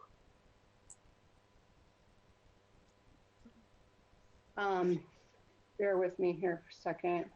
No problem. And Yeah. So the way diameter at standard height is determined is that it's the diameter of a tree trunk measured at 4.5 feet above the ground. And then it also states that, you know, when there's a branch or like a swelling of a branch that interferes with that measurement at 4.5 feet above the ground, that diameter is measured at the narrowest point below 4.5 feet. thank you. That is helpful. I'm wondering if we have different rules or definitions for different species of trees. Is that being taken into consideration, or are we using one method for all tree species?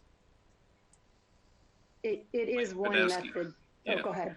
Yeah, as Shonda was saying, it is one method. The subject matter experts we've been working with did not bring up the potential alternate approach of having different approaches based on species. The rule is out for an extended public comment period right now, and we can take that under consideration, as well as any other comments that we hear, to see if there are any changes that we should make to the rule. So the question of having different measurement techniques for different species is something we'll bring back to the group. Thank you. And with that, are there any regulations or requirements regarding the amount of ground soil for trees, such as an exceptional tree? I'll let Shonda talk about the details of that. We do have some information that addresses that. Great, thank you. Thank you.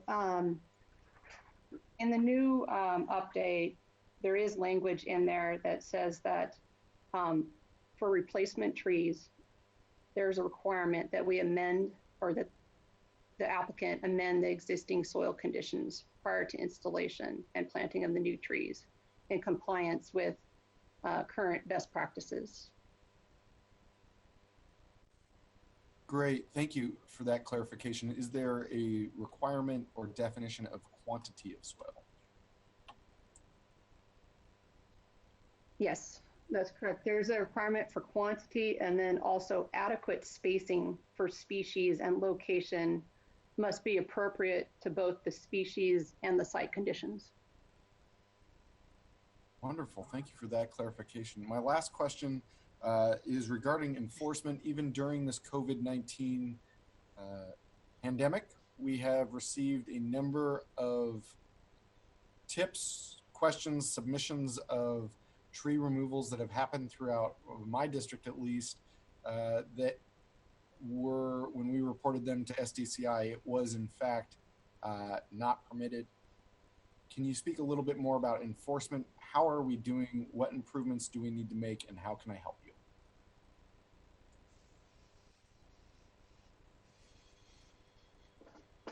Thank you.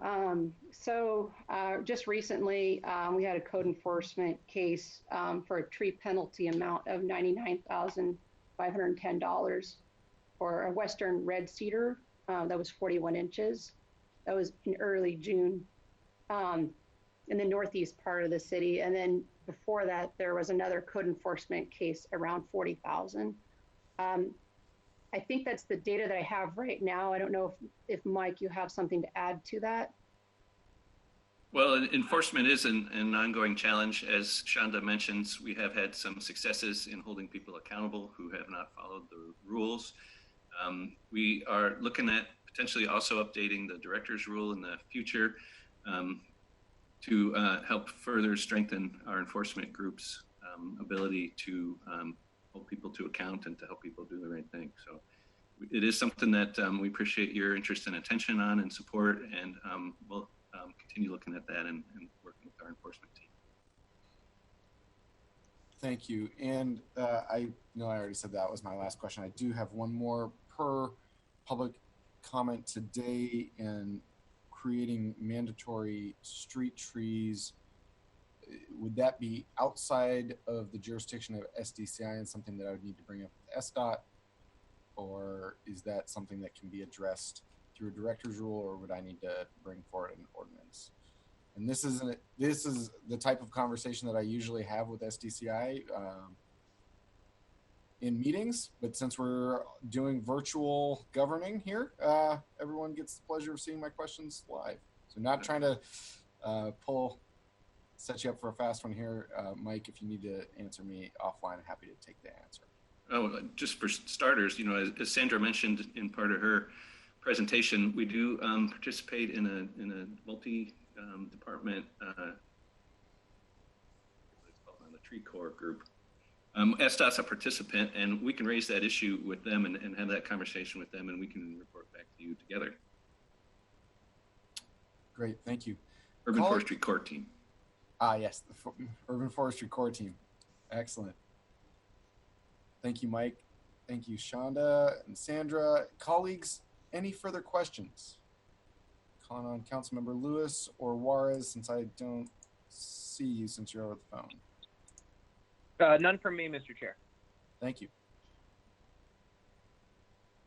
I do see Councilmember Peterson. Councilmember Peterson, take it away. Thank you, Chair Strauss, and thank you for your leadership on this. I know our first meeting together, we heard from those who want to make sure we preserve our tree canopy, and because it's dwindling as we speak, and to strengthen the tree ordinance. So just appreciate these reports and look forward to the actual tree ordinance, hopefully sooner rather than later.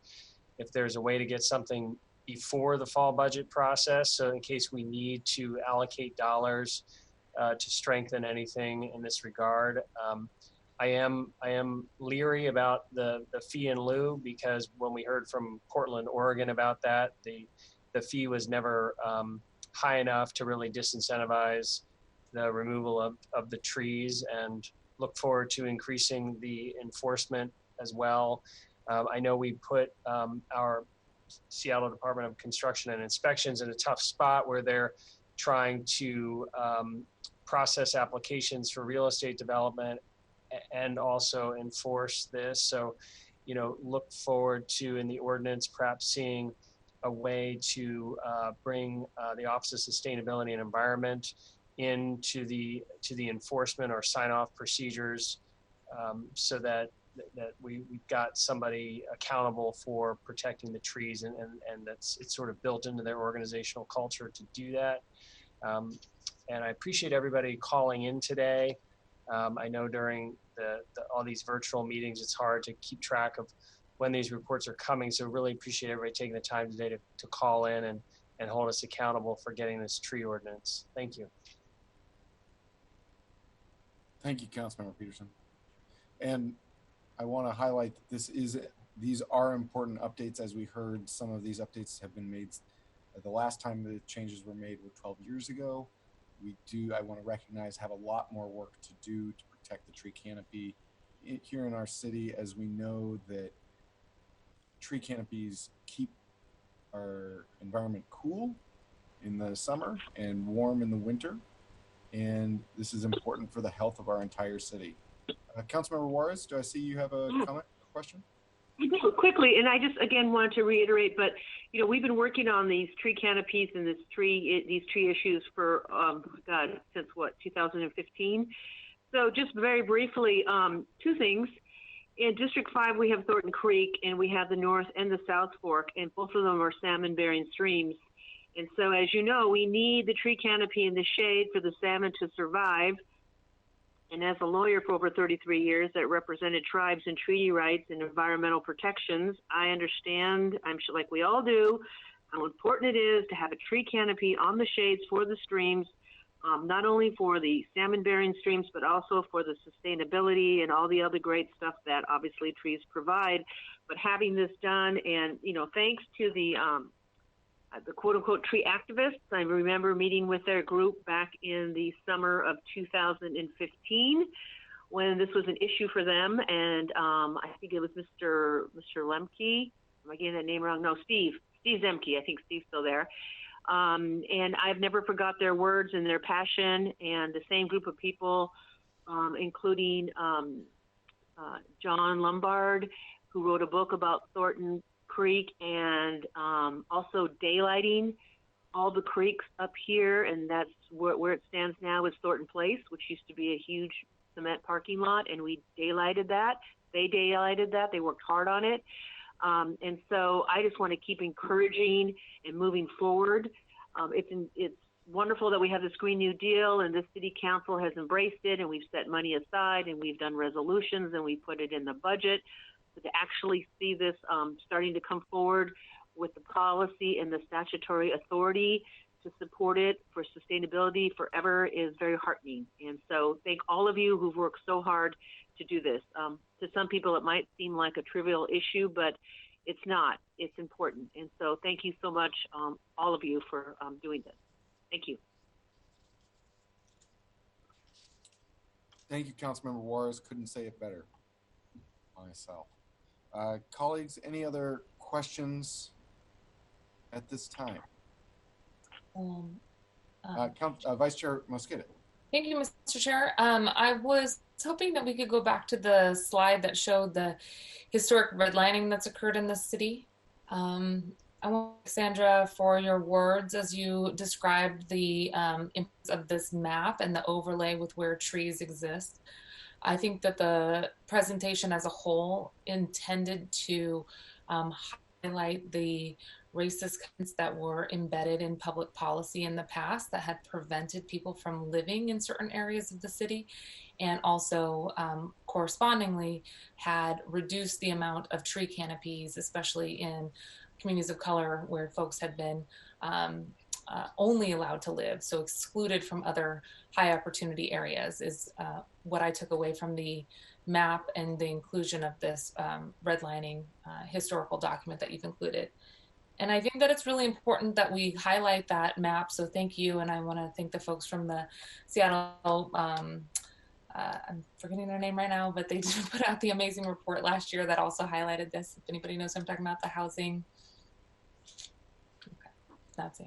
It was just on the tip of my tongue, and I also. Okay. Well, I apologize to our friends over there because it's an incredible report that was released in December 2018 that included this map, and with it, the need for denser communities across our city and for us to specifically address the redlining that's occurred and the legacy of that racist and historic past. And as we seek to undo that historic past, trying to ensure that there's greater tree canopy by working directly with Black, Indigenous, and people of color community organizations and leaders, as Sandra, you mentioned you are endeavoring to do. I think it's important that we recognize that it wasn't just by coincidence that, as I think there's a bullet here that says that people tend to live here.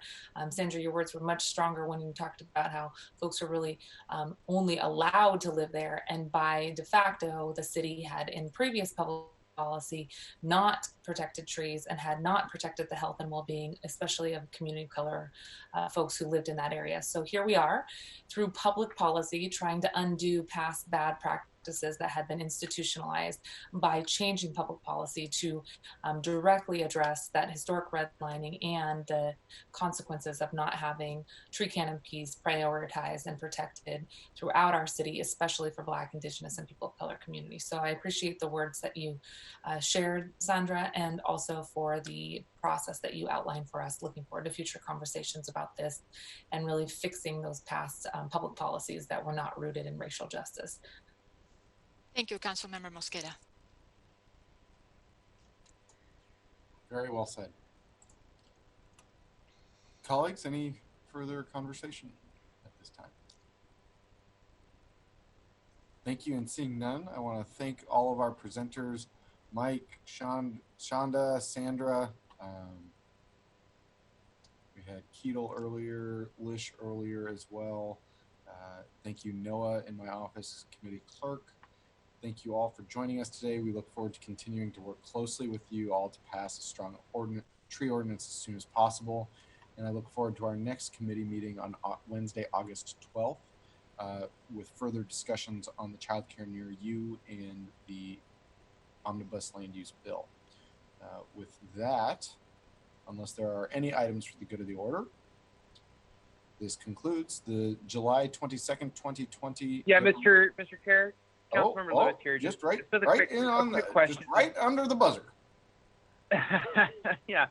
Just as long as we're all here for the land use committee meeting, I was just curious. I didn't hear if there had been a report back yet on the on SDCI's setting up a virtual design review. And I believe that report back had been due in June, and I just wanted to check in and go to the order to see if central staff or Mr. Chair had an update from the department on that, just because that continues to be something that I get a lot of constituent correspondence about and would like to provide an update.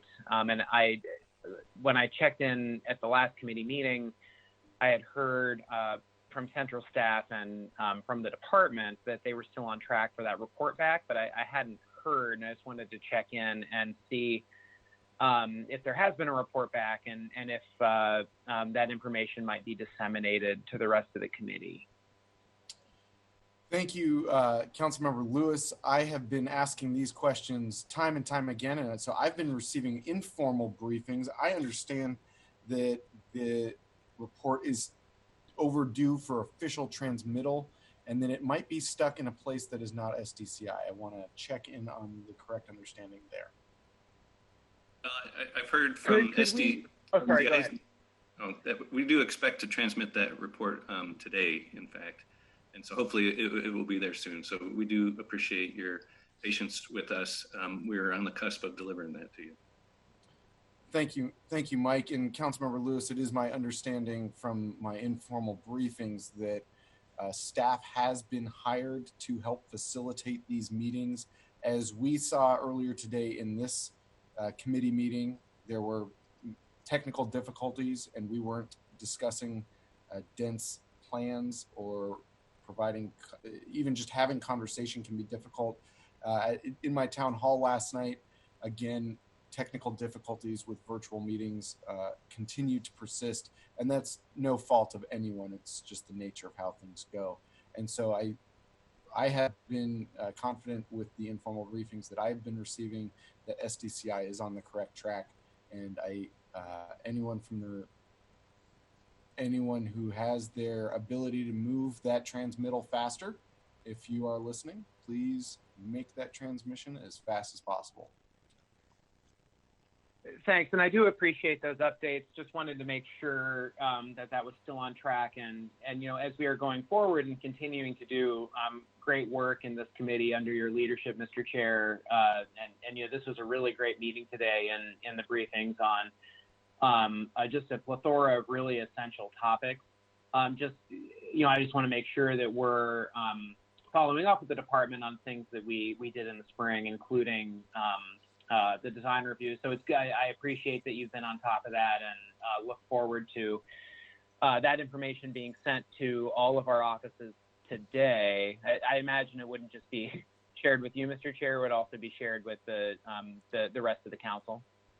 If it is shared just with me, I will be sure to share it with our colleagues. All right, thanks. Well, I look forward to seeing that later today per the representations of the department. So thank you. Thank you, Councilmember Lewis. Any further questions, comments, concerns, items for the good of the order of our Land Use and Neighborhoods Committee? Vice Chair Mosqueda. Thank you, Mr. Chair. I just wanted to provide clarification on the name of the organization. It's the Neighborhoods for All Report, Expanding Housing Opportunity in Seattle's Single-Family Zones. And it was released in the fall of 2018, so at least my memory was correct on that, in partnership with the Seattle Planning Commission and the folks who are at the Planning Commission. It constitute of a board of tremendous community partners who have been engaged in wanting to get this information out for a very long time. So the members of the Seattle Planning Commission put together this report, which is very important as we think about the rezoning and public policy priorities that this committee has in front of it, thanks to the leadership of the good chair. So wanted to give those folks due credit. And I really appreciate their work. And again, Sandra, thank you for lifting up that effort. Thank you, Vice Chair Mosqueda. Any other items? Seeing none, this concludes the July 22nd, 2020 Councilmember Deborah Juarez Happy Birthday meeting of the Land Use and Neighborhoods Committee. As a reminder, our next committee meeting will be on August 12th, starting at 9:30 a.m. Yes, the happy birthday tour. It's the happy birthday tour indeed. Thank you. Thank you. And thank you all for attending. We are adjourned.